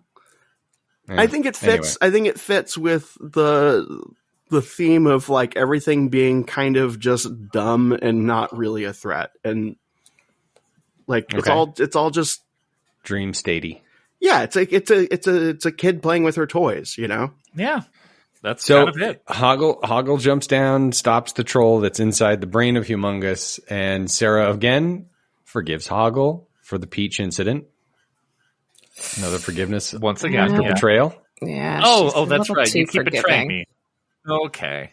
Yeah, I'll forgive you. You're a friend. So now she's got all her Well, friends. he did prove himself without any motive other than just caring for her and them. He did take it upon himself to take on Humongous and defeat it. Yeah, That's and true. he immediately regretted giving her the peach. That's true also. He didn't want to give it to her. Right. She gave him an opening by saying she was hungry. So in a way, he was helping her? I don't know. Anyway, so with all the friends alongside her, Sarah enters the Goblin City. They're quickly attacked by the Goblin army, but Sarah and her friends manage to dodge all attempts to stop them and reach Jareth's castle together. I love the Goblin army. Those little guys on the little dinosaur things were like, it's just so delightful. So delightful. And the like Warhammer like Blastoise bazooka guy with the guns and the like armored head. Yeah. Looks like a little droid. And everything's alive. The cannonballs are alive. That's right. Right. Those are funny. When Ludo shoves a stone in one of the cannons and it blows up and the cannonball's like, I think I hit something. That was funny. Yeah, the fact that the cannonballs were alive, that was cute. So full of creative energy. Yeah. Because I can, says Jim. When they reach the throne room of the castle, Sarah realizes that Jareth must have hidden Toby somewhere else. Oh, but you forgot they defeat the army with rock powers. That's right. Oh yeah. And that's right, because Ludo summons all the rocks. They're all earthbenders, which you would understand if you watch Avatar: The Last Airbender, the animated TV show, not the movies. Not the Listener, movie. don't forget, better media does the movie. exist. Don't watch the movie. The M. Night Shyamalan one? Yep. Ugh. Why are you here? I'm kidding. My wife bought it and said, and she said, I thought, I know you like M. Night Shyamalan, and I know you wanted to watch this show. Let's watch this movie. And I went, I don't think that was the spirit of the show. Let me kill both of those things for you now. It wasn't as awful as I thought it would be, but it was still like, I don't think this is as fun as the show was. Yeah. What are we talking about? I missed it. Avatar: The Last Airbender. The TV show is top 10. The movie by M. Night Shyamalan is bottom of the. It's bad. It's real bad. Do you think that would be the most meta if James Cameron's third iteration of Avatar is Avatar: The Last Airbender? That would be That'd quite be pretty meta. sweet. What color would those Metakaya be, or whatever they're called? Isn't it like the Seed Bearer? What's the third one? Oh, yeah, that makes sense. I don't know when they're going to bring the Shaman of Song in, but they're missing out. I didn't see the second one. Should I watch it? Vote in the enjoyed comments. Listeners, Yeah. leave us a review. Tell me if I should watch it. Please leave a review and see if Audrey should watch the movie that made $2 billion somehow. Yes. Oh my God. Somehow. $2 billion.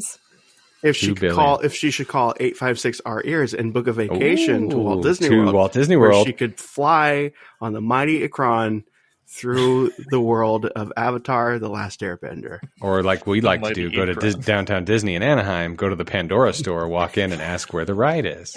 They love it. It's their They love it. favorite. Oh God. Have a Disney day, kids. The jewelry store.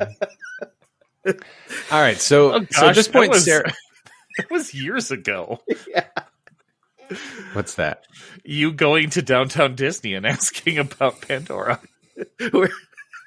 Can I ride the Mighty Ikron? Smart ass. You, me, and That's right. Dan, me, and Jason telling you to do stuff in downtown Disney. Oh my God, that was the opening day of Downtown Disney during peak COVID, which wasn't actually peak COVID at the time. And you wouldn't tell people it was your birthday like I wanted you to. No. But you would ask innocent retail workers stupid questions. Yep. God damn you. No, what we don't do when we have COVID. Okay, so Sarah at this point realizes that Jareth must have hidden Toby somewhere else. And she's like, her friend's like, hey guys, I got to do this alone. Peace. Yeah, and her reasoning is that's just how it's done. It's just how it is. Yeah, that's done. It's time for me to take initiative. And then she finds herself in the MC Escher room, which is practically amazing. Sorry. Yeah. Before we get in there, I want to point out that I really think that, and again, I also want to mention, I hated this movie up until like 3 days ago. Oh, wow. Well, I know that you hated it. I'm just wowing that you like it now. Yeah. No, it totally won me over. If I just needed to look at it the right way, from a certain point of view, or not take it for granted or whatever, all the tropes. This is sort of just like when Jareth at the end says in all sorts of ways, look, I've been your villain. What else do you want from me? I was menacing. I've done all these things because you want me to. Where that sort of points to him being self-aware as a character in a story. I think she shows that she's self-aware as the protagonist in that story by saying, like, I guess I have to do this alone because I think that's just how it's done, right? Like, So this room, and I'm with you 100%. This room is amazing. It is. I don't know how they did it. All practical. Practically, it's just amazing. It's like the painting you've seen with the staircase of MC Escher. It's that. Or if you're that much of a Disney nerd, it's also at the Haunted Mansion. Also the Haunted Mansion. in only Walt Disney World, which is why it's better. That's right. And the steps on Eric, to your point, on the Haunted Mansion steps, those are in fact Jareth. Are they? Oh. No. Oh. Jareth walking yes, up they the are. Steps. But there's that scene where the Escher estate in the credits of the movie. It's called the Escher room. That painting. Cool. Yeah, it's really cool. And like Jareth is walking off the side and then he ends up upside down. I mean, I get how they work it with cameras, but it was really cool. There's some wire work and stuff. Yeah. And I don't think anyone will be surprised by this. Probably my tie for my favorite song in the movie. It's a good song. Which was Within You. Hold on, I'll pull up some lyrics. Keep talking. Dance, while I magic, was doing that, Jareth is in the room with her and Toby, but Sarah mostly ignores him and focuses entirely on finding her brother, who just randomly goes to different ledges and stuff. Sarah finally reaches a high ledge and finds that Toby is sitting above a pit a long way below her. So closing her eyes, she leaps from the edge to reach him. So this, again, going to the commentary of David Bowie doing like a meta commentary in the lyrics of the song. Because that's what, he's good like that. How you turn my world, you precious thing. You starve and near exhaust me. Everything I've done for you. I move the stars for no one. You've run so long, you've run so far. Your eyes can be so cruel, just as I can be so cruel. Oh, I do believe in you. Yes, I do. Live without your sunlight, love without your heartbeat. I can't live within you. Wow. So all of that kind of playing towards his speech about he was everything to her. And well, he can't exist without her needing him to exist. Okay. Oh. Fair. Yeah. I mean, yeah, if we're going with the dream version of this. Or just imagination in general. Mm-hmm. This feels a little tragic now. Yeah, kind of. Yeah. Okay, we're getting towards the end. So Sarah descends slowly. She takes the leap of faith. She descends slowly and lands on a platform that is suspended on midair with pieces of rubble floating around her. As the world cool falls set. down. Okay. Jareth, is that the song? No, that's there's a tie-in to okay. The world falling down. Jareth approaches her from a shadowed alcove and desperately attempts to distract her, telling her that he did everything she asked. Dan talked about it before. He did everything she asked of him, saying he will give her everything she wants in exchange for her love, fear, and obedience. Anything? It's an addiction.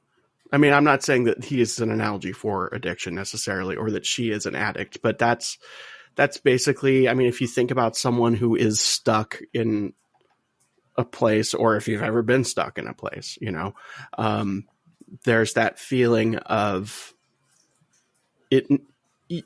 In order to have that comfort, at some level, it also needs to consume you. Okay, so this is something I didn't quite catch. The book that she was reciting from the beginning was called The Labyrinth. Right. So Sarah ignores him and recites the speech from The Labyrinth, which she could not quite remember at the beginning, if you remember. And by the way, he's noticeably kind of upset. Well, he's not upset, but also like there's just a slight change in the makeup and the costuming. Like he's fading. Okay, yeah. Jareth holds out a crystal for her to take, but Sarah disregards it and tells Jareth, "You have no power over me." And then Which he crumbles. I have to say, every time we watch this, my wife and I go, how can she forget that line? Right? It's deliberate. Like, there's something about this that is... It's more... Like, it's got to be... I mean, yeah, we like to make fun of it, but there's a portion of her that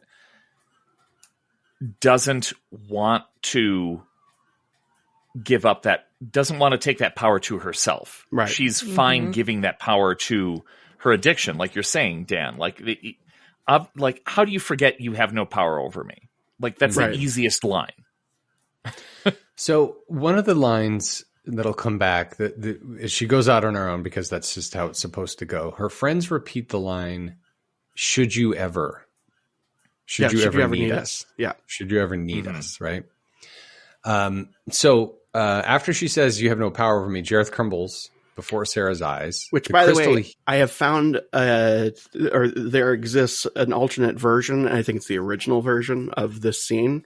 And I wish there were a better YouTube. You can barely make it out in the audio, but basically the way it ends is it's all the same until it gets to the point where she starts to say the words, and and they cut away to the goblins again in the other room, or the dark room, where they're like, "Oh, she's going to say it. She's going to say the line right." And then, so that's kind of fun. That's a tie-in. But then, and this is, I think I understand why. I wish they would have kept this ending, but I think I understand why they didn't. When she finally says, "You have no power over me," his whole demeanor changes, and he just goes, "No, I don't." That's not in the movie. It's not in the movie. And he has, there's this expression that he has of like, I'm like, it's almost like pride, but also like, you've bested me, And then he kind of lingers for a little bit and then throws the thing up in the air. Yeah. So the crystal that he had turns into a bubble, right? And it pops, and he turns into a barn owl, right? So in this one, in that version, he acknowledges, I never have had power over you, basically. And he seems happy for her, but he still lingers, and he throws the crystal ball up in the air, and then everything else is the same. It's a lovely scene. I wish they would have kept it like that, but I guess you can't be that vague. Right. I guess so. So he turns into an owl. She finds herself transported back into her entrance hall of the house, and the owl is just flies out from the window. So Sarah runs back upstairs to check on Toby, and he finds him sound asleep. She goes back to her room, starts to pack away some of her childish possessions, when her friends speak to her from the mirror of her vanity. They tell her that she can call upon them if she ever needs them. And Sarah tells them that she will always need them. With that, her friends suddenly appear in her room along with other creatures from the labyrinth, and they all celebrate Sarah's victory. Yep. Hooray! Hooray! So, I don't understand it. So it's all this you don't get a big Muppet party at the end of the movie. It's either a lesson she learns and none of it's real, or all of it's real. And why are they there? And like the rest of it's just ignored. They're just having a Muppet party. Mom and Dad come home. They're like, peace out, kid's fine. We're having a. I don't get it. Sweetheart, the cops are called for a noise complaint by the neighbors. Right? What's going on up there? It smells bad. A-cap. Who's been in our master bedroom?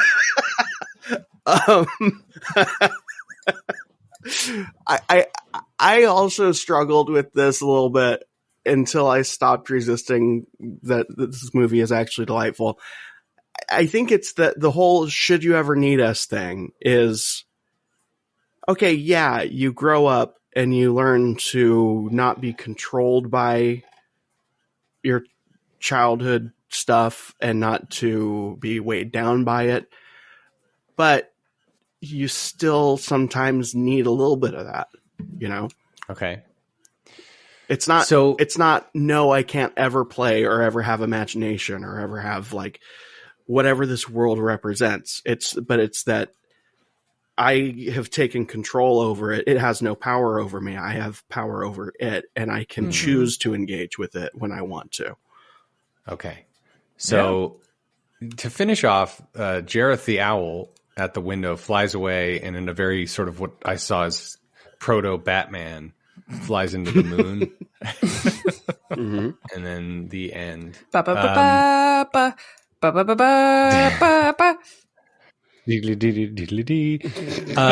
This movie cost $25 million. Dang. And I'd like to read this. Box office. Okay. Labyrinth opened at number 8 in the U.S. box office. Before you get there, Labyrinth fans, it's been great having you. Thanks for listening. Please continue listening to Scraping the Vault and Bowie's Planning, also all of our other podcasts, which will be, I think, probably, you know what? I'm going to put it in right here. Welcome to Audrey Cleans a Microphone, a very special presentation by the Supreme Resort and Scraping the Vault. Also, too, Bowie's Planning. And also brought to you by Ears Up. Ears Up in Depth. And the Milk Lemonade, Round the Corner Bantha Milk, and Puny Pod. I guess that's been our plug of all the other shows on the network. Yep. Add it on to the end. Hey, by the way, my son is a listener. Oh. He listened to the Mamma Mia episode, which I don't remember recording. And he said, you should rename the show Dan Hates Everything. It could work. I don't hate everything. And by the way, he has since watched Mamma Mia and Mamma Mia 2, I don't know, half a dozen times. Yeah. Says he likes the second one better. Oh. So I said, well, if you like Mamma Mia, you'll love Pitch Perfect. And if you've enjoyed Audrey Cleaning a Microphone, you will love the episode that you might have already listened to. Goodbye. Okay, that was it. I know it's kind of a mess. I'm sorry. Just wait till the Easter egg. Here's what. Right. Okay. I thought that was Labyrinth fans. Go ahead, Jimmy. This is not at all an attack on Labyrinth fans. No, they deserve to be attacked. They're gone now. They're the bottom of the barrel with Bowie. But I just want you to listen to this list of films that this movie unfairly opened against. Okay, it's not fair. It opens at number 8 at the U.S. box office with $3.5 million. Okay, at 1,141 theaters, which placed it behind. Wait for it. The Karate Kid Part 2. Back to School. Legal Eagles, Ruthless People, Running Scared, Top Gun, and Ferris Bueller's Day Off. Okay, the last two are actually something. I guess Ruthless People was big. Back to the Future 2? How dare you? Back to the Future 2. I mean, come on. Oh, sorry. Karate Kid. No, Back to School. You said Karate Kid Part 2. Karate Kid 2. Back to School. No. Back to School is Rodney Dangerfield. Rodney Dangerfield. And the Screaming guy. So the next weekend, Sam Kinison, next weekend box office, film dropped to number 13, only earning $1.8 million. By the end of its run in the U.S., it had grossed $12.7 million, or half its budget. Overall, it was big. It was fairly big overseas. The total worldwide gross was $34 million. So it made money in if you don't take in Hollywood math. But not a lot. There was a possible sequel. Oh, God. In January 2016, Nicole Perlman announced that she had been hired to write the script for the sequel. By April 2017, Fede Alvarez signed on as director, as well as co-writer Jay Basu. Henson's daughter, Lisa Henson, also named as producer. By October 2018, Alvarez confirmed that the script was complete. In April 2020, what else could have happened? Alvarez announced that he had stepped down as director. In May of 2020, Scott Derrickson, known for directing Doctor Strange, was announced as director. Maggie Levin joined him in writing the script for the movie. The Jim Henson Company, Brian Henson, the Jim Henson's company's Brian Henson, was set as the executive producer and confirmed Lisa Henson as producer. In February 2021. When they start talking about it? In 2016. David Bowie died in 2016. Oh, so he was not attached. That's bummer. It was January 2016, to be fair. It was before he died. No, he died in January 2016. Oh, sad. Yeah. January 10th, 2 days after his birthday. Oh, man. Oh, no.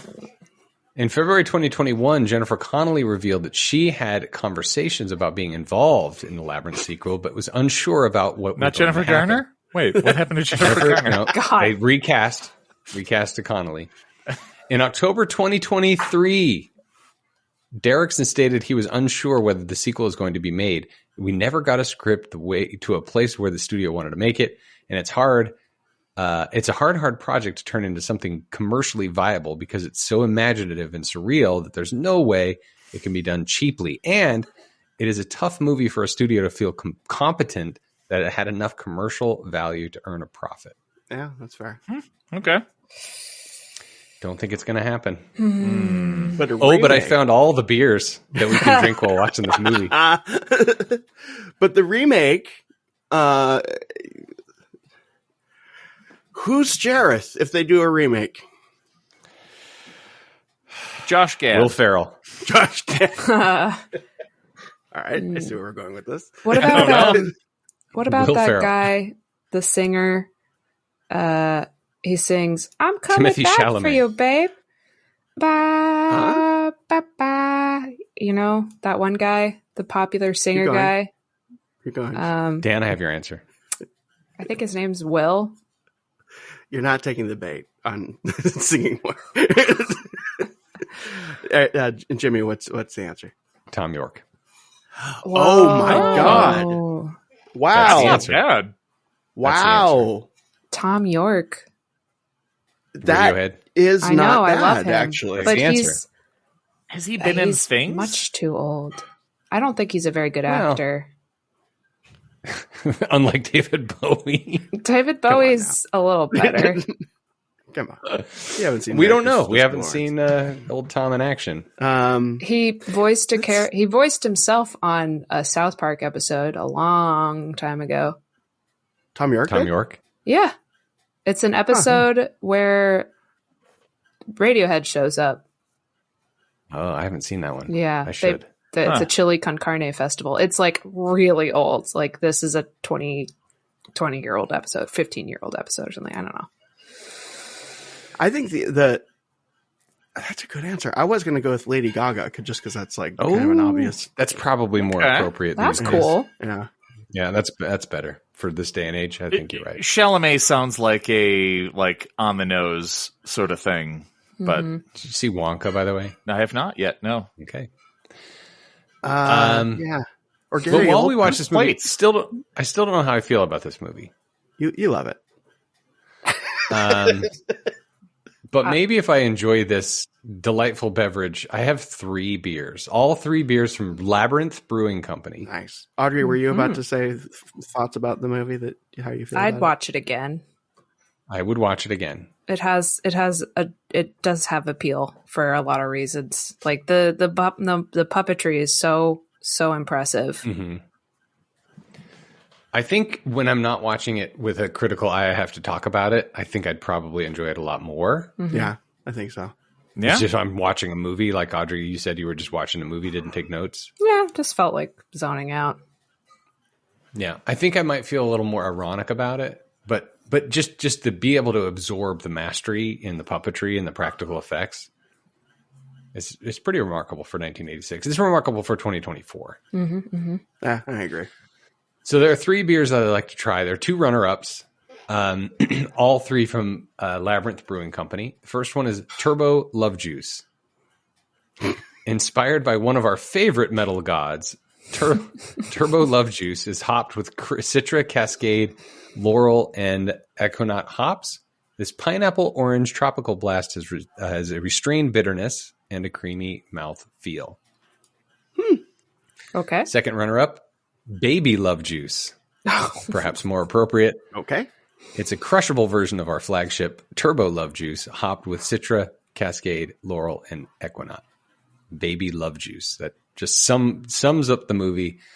No other beer sums up the movie than Labyrinth Brewing Company's I'm Dead Inside. Oh.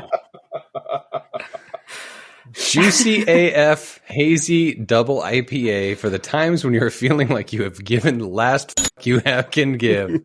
Dry hopped with Cryo Pop, Amarillo, El Dorado, and Citra to give an explosion of citrus, pineapple, and tropical flavor / aroma. Slight sweetness without being heavy or overly filling. Perhaps this may even make you feel less dead inside. All 3 of those, I think, quite appropriate for this film. Yeah. Audrey, what are we going to eat? I had to think about it just now. Because I, again, didn't write anything down, and I'm sorry, I'm not doing a very good job today. Do you want me to go first while you think? No, I think I've got it. It's a Pizza Hut, but when they had this salad bar, but inside of the Pizza Hut is a bunch of like soccer teams that just played a soccer tournament, and you're there as a teenager or an adult, and I want to get up to go get some salad, but there's little goblins running around, and they're in my way. Make that a Shakey's, and I'm there. Shakey's, and yes. Who doesn't love pizza? So Round Table salad bar. Mm-hmm, mm-hmm. We'll just go with that. Wow, that is a mood right there. Mm-hmm. That's speaking of moods, Dan. Oh no, hey, that's perfect. This is for all intents and purposes, this is Cocteau Twins with Harold Budd. Ooh. By the way, Harold Budd, wonderful musician. And I was really torn with this. Do I play a Bowie song? What do I do? And then I thought, okay, there's so many things about this movie that is like peak 80s without being peak 80s. Like if you think peak 80s in some ways, I think you think like Dayglow and drum machines and like lasers and, pew pew, like action packed 80s stuff. There was also that like more moody ambient 80s that happened, and this movie has a lot of it. And this is called The Ghost Has No Home, and it's a slow burner. And one of the things that makes this super 80s to my ear. Oh, I'm already feeling it, yeah. Uh-huh. You have the electric piano, which is clearly an electric piano. Use of a saxophone, first of all. And so much reverb on that saxophone that there's probably no dry mix at all. A guitar filtered through at least infinity number of pedals. And then if we make it this far, you will hear the fretless bass. All those things put together, 80s. Like, but good, nice. This sounds like the end to an episode of something. Yeah. I don't know what. Yeah. Maybe I'm even floating in Stranger Things. We'll just space. go modern and go Stranger Things. And Yeah, no, this track is definitely on heavy rotation. It's a banger. did Bob appear in this episode of Twin Peaks? We don't know.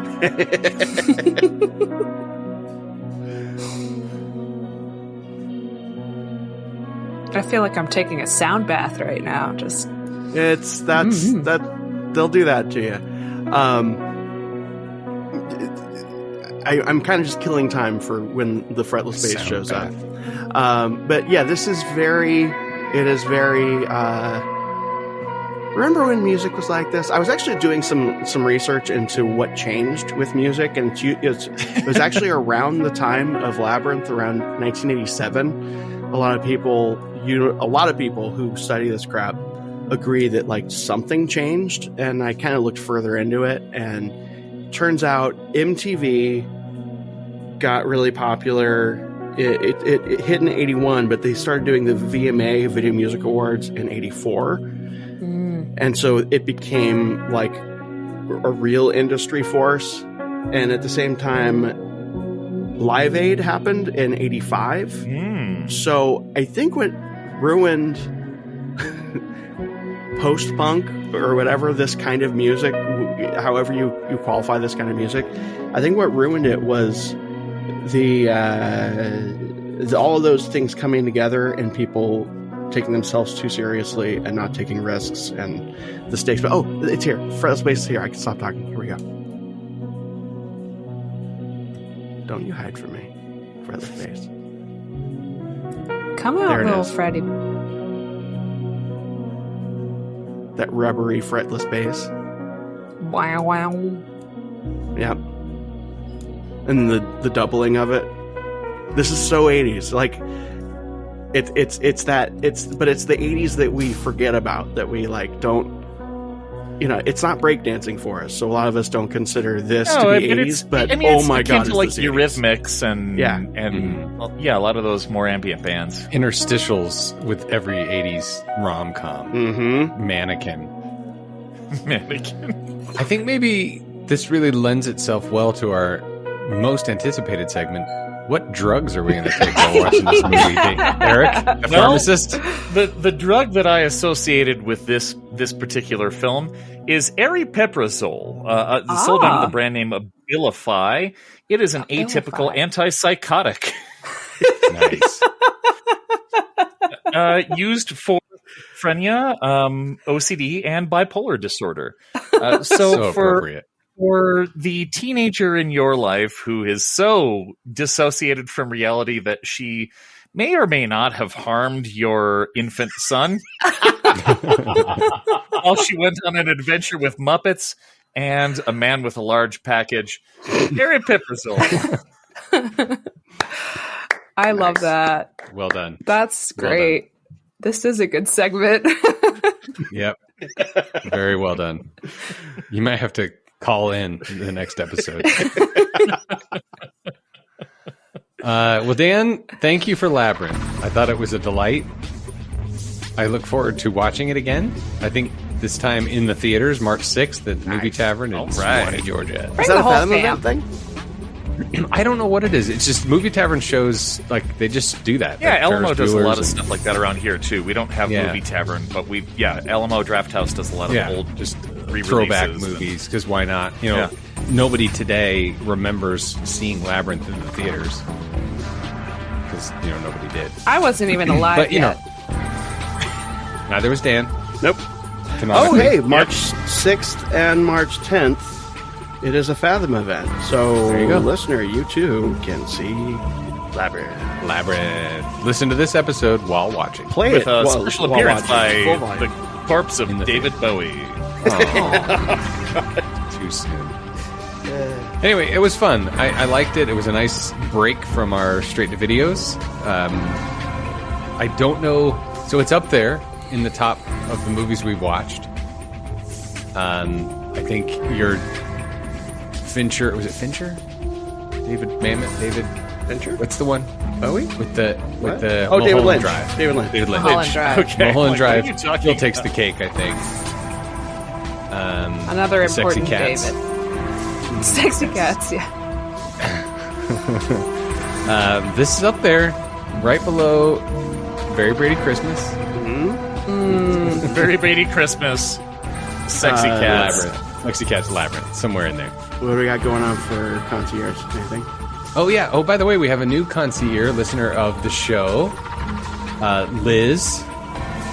Last name to be determined after we book the trip. But Liz reached out today. She's a concierge.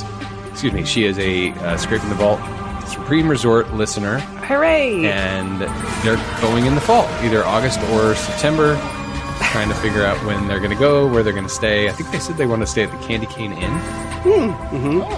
Just finished booking for... Get there now before it melts. Mitchell Smith, who's a repeat concierge. Candy Cane, I get it. Because the glad that it's made out of shit. Yeah. Mitchell Smith is going back, staying at the Castle Inn and Suites across the street. So if you want to, and if you want to listen to how much detail we put into planning for our clients, go ahead and listen to the Supreme Resort Year in Review, where we talk about how much planning we put into Jason's coming trip. Which, by the way, he's there now. He's not going. What? He said it on the show. Oh, I've gotten good reviews of Dan's tips. Yeah, a lot of people say they like Dan's tips. So if you have not listened to the Supreme Resort and are going to Disneyland anytime soon, listen to the latest episode. By latest, I mean the one that came out early January 2024. Dan's tips and tricks for going to the resort. It's really well done. Can we any future things involving my tips? Can we refer to the segment as your frosted tips? Dan's frosted tips. Yes, Dan's frosted tips. That'll be a new segment every episode. Audrey, have you figured out what we're going to watch next month? Nope. Okay. I'll give it Cool. some thought. What are you guys feeling like? What do you want? What do you want? Some musical crap is what Jimmy's going to say. I think Eric should assign it to us. Paint that wagon. Paint Your Wagon. Starring Lee Marvin. Is that a real movie? Jimmy knows it. It is, but don't. Okay. No. Why is that the Audrey, first? Go for some Gilbert and Sullivan. No.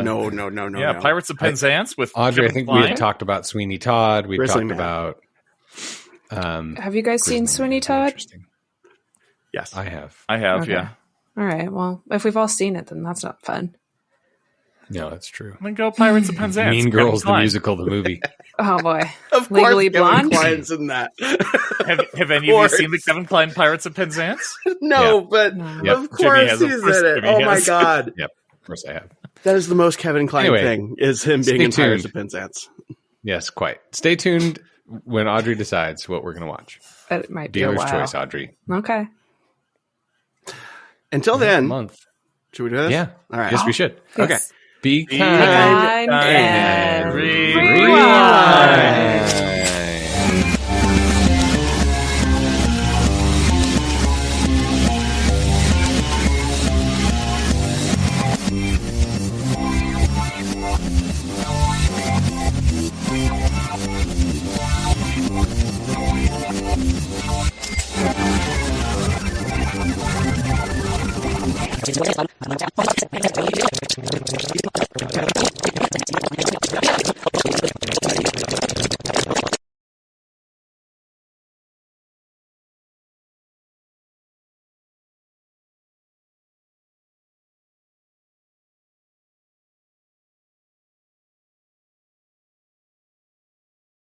So I was like, let's go watch Pitch Perfect. And he decided that he will not. We refused to watch. So instead, we played Monopoly. And I said, you're not watching TV unless we're watching Pitch Perfect. And so we played Monopoly. And it was like 45 minutes before bed. And I'm like, you want to watch Pitch Perfect? He's like, sure. So we watched the first 45 minutes, which is all exposition and, you know, it's college girls singing a cappella. What? So at the end of that time, it's like everybody's like, Excuse me? what? Just naked college girls. It's fine. Ooh, yeah, I did say there were boobies in it. I was misleading. There's side boob. Mhm. Anyhow, so at the end, just to spite his brother who refused to watch, he's like, that is so good. And I'm like, it gets better. It gets better.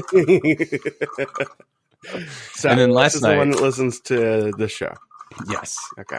And then last night I got one of the concierge friends gave the family a whole like movie tavern box set gift certificate popcorn extravaganza. So we went to see Mean Girls, the musical last night. How was it? Mm-hmm.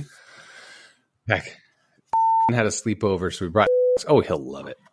And he was not happy at the end. He walked out. That was the worst movie I've ever seen. Hold on now. Wow. I think hates everything. Glass House. I think you're right. Glass House. That's right. That's right. Wow. Anyway, said it was the worst movie ever. It was miserable. He was very upset. He got a talking to about his attitude because he was playing with rappers the whole time.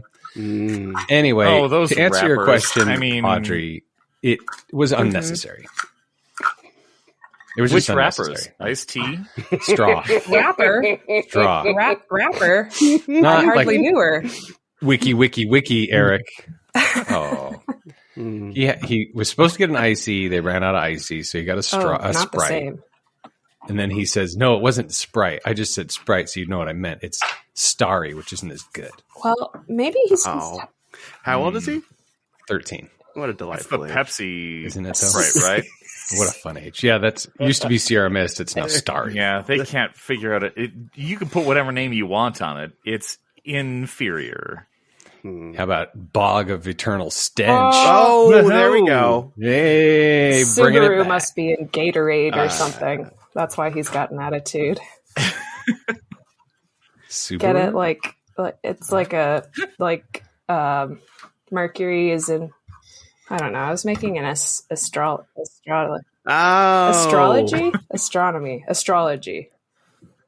I was making an astrology joke. Yeah, astrology is the real one. Astronomy is the one that just involves science.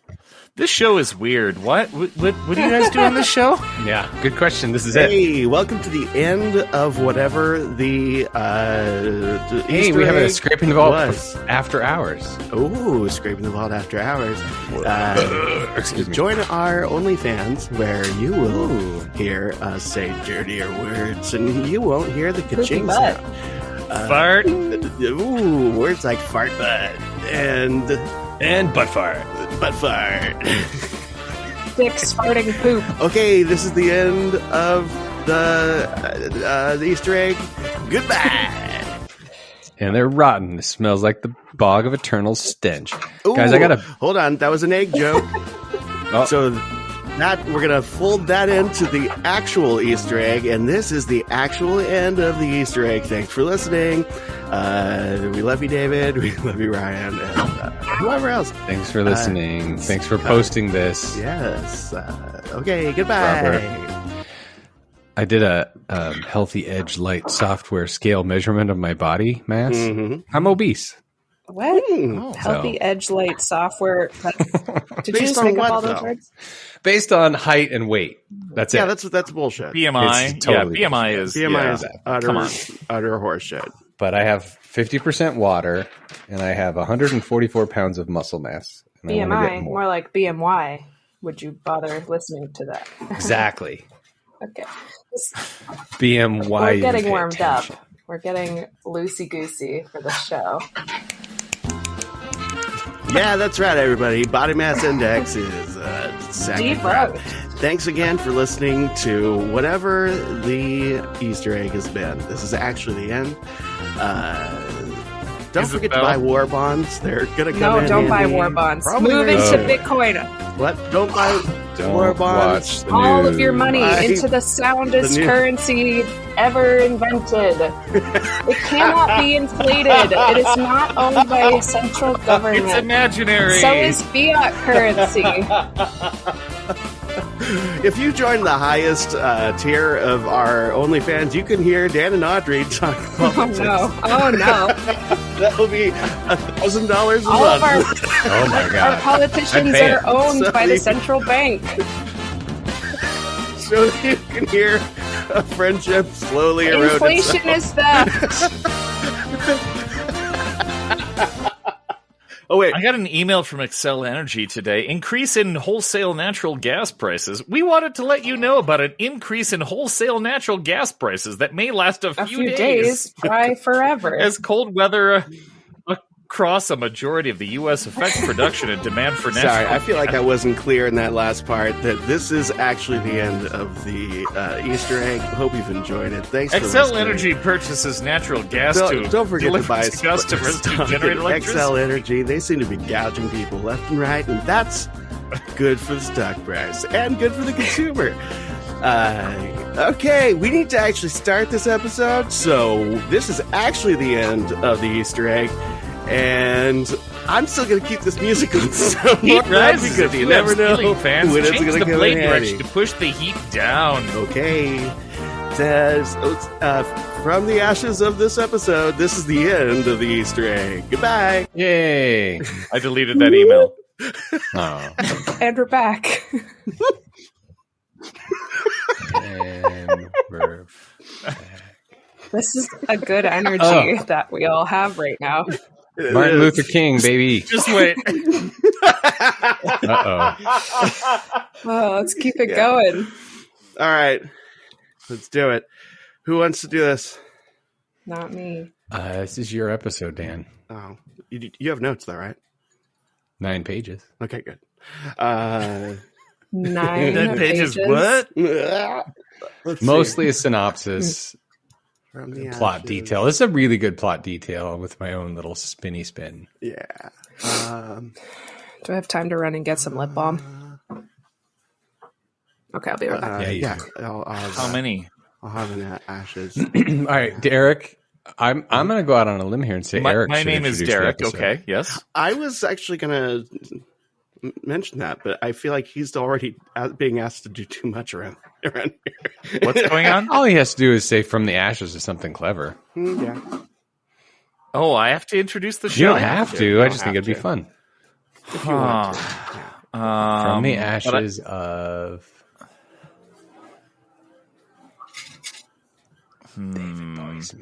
From the here we go. I got it. Okay. You ready? All right. Okay. Oh, is he doing? Are we doing this? When do I start saying it? So there's a very long clip as usual, Uh-huh. and then the music starts, and then whenever Okay. you're feeling it. Okay. Here we go. But before we start, I just want to Oh, say boy. thank you for listening for this long. This is actually the end of the Easter egg. Goodbye. Wait, I thought before.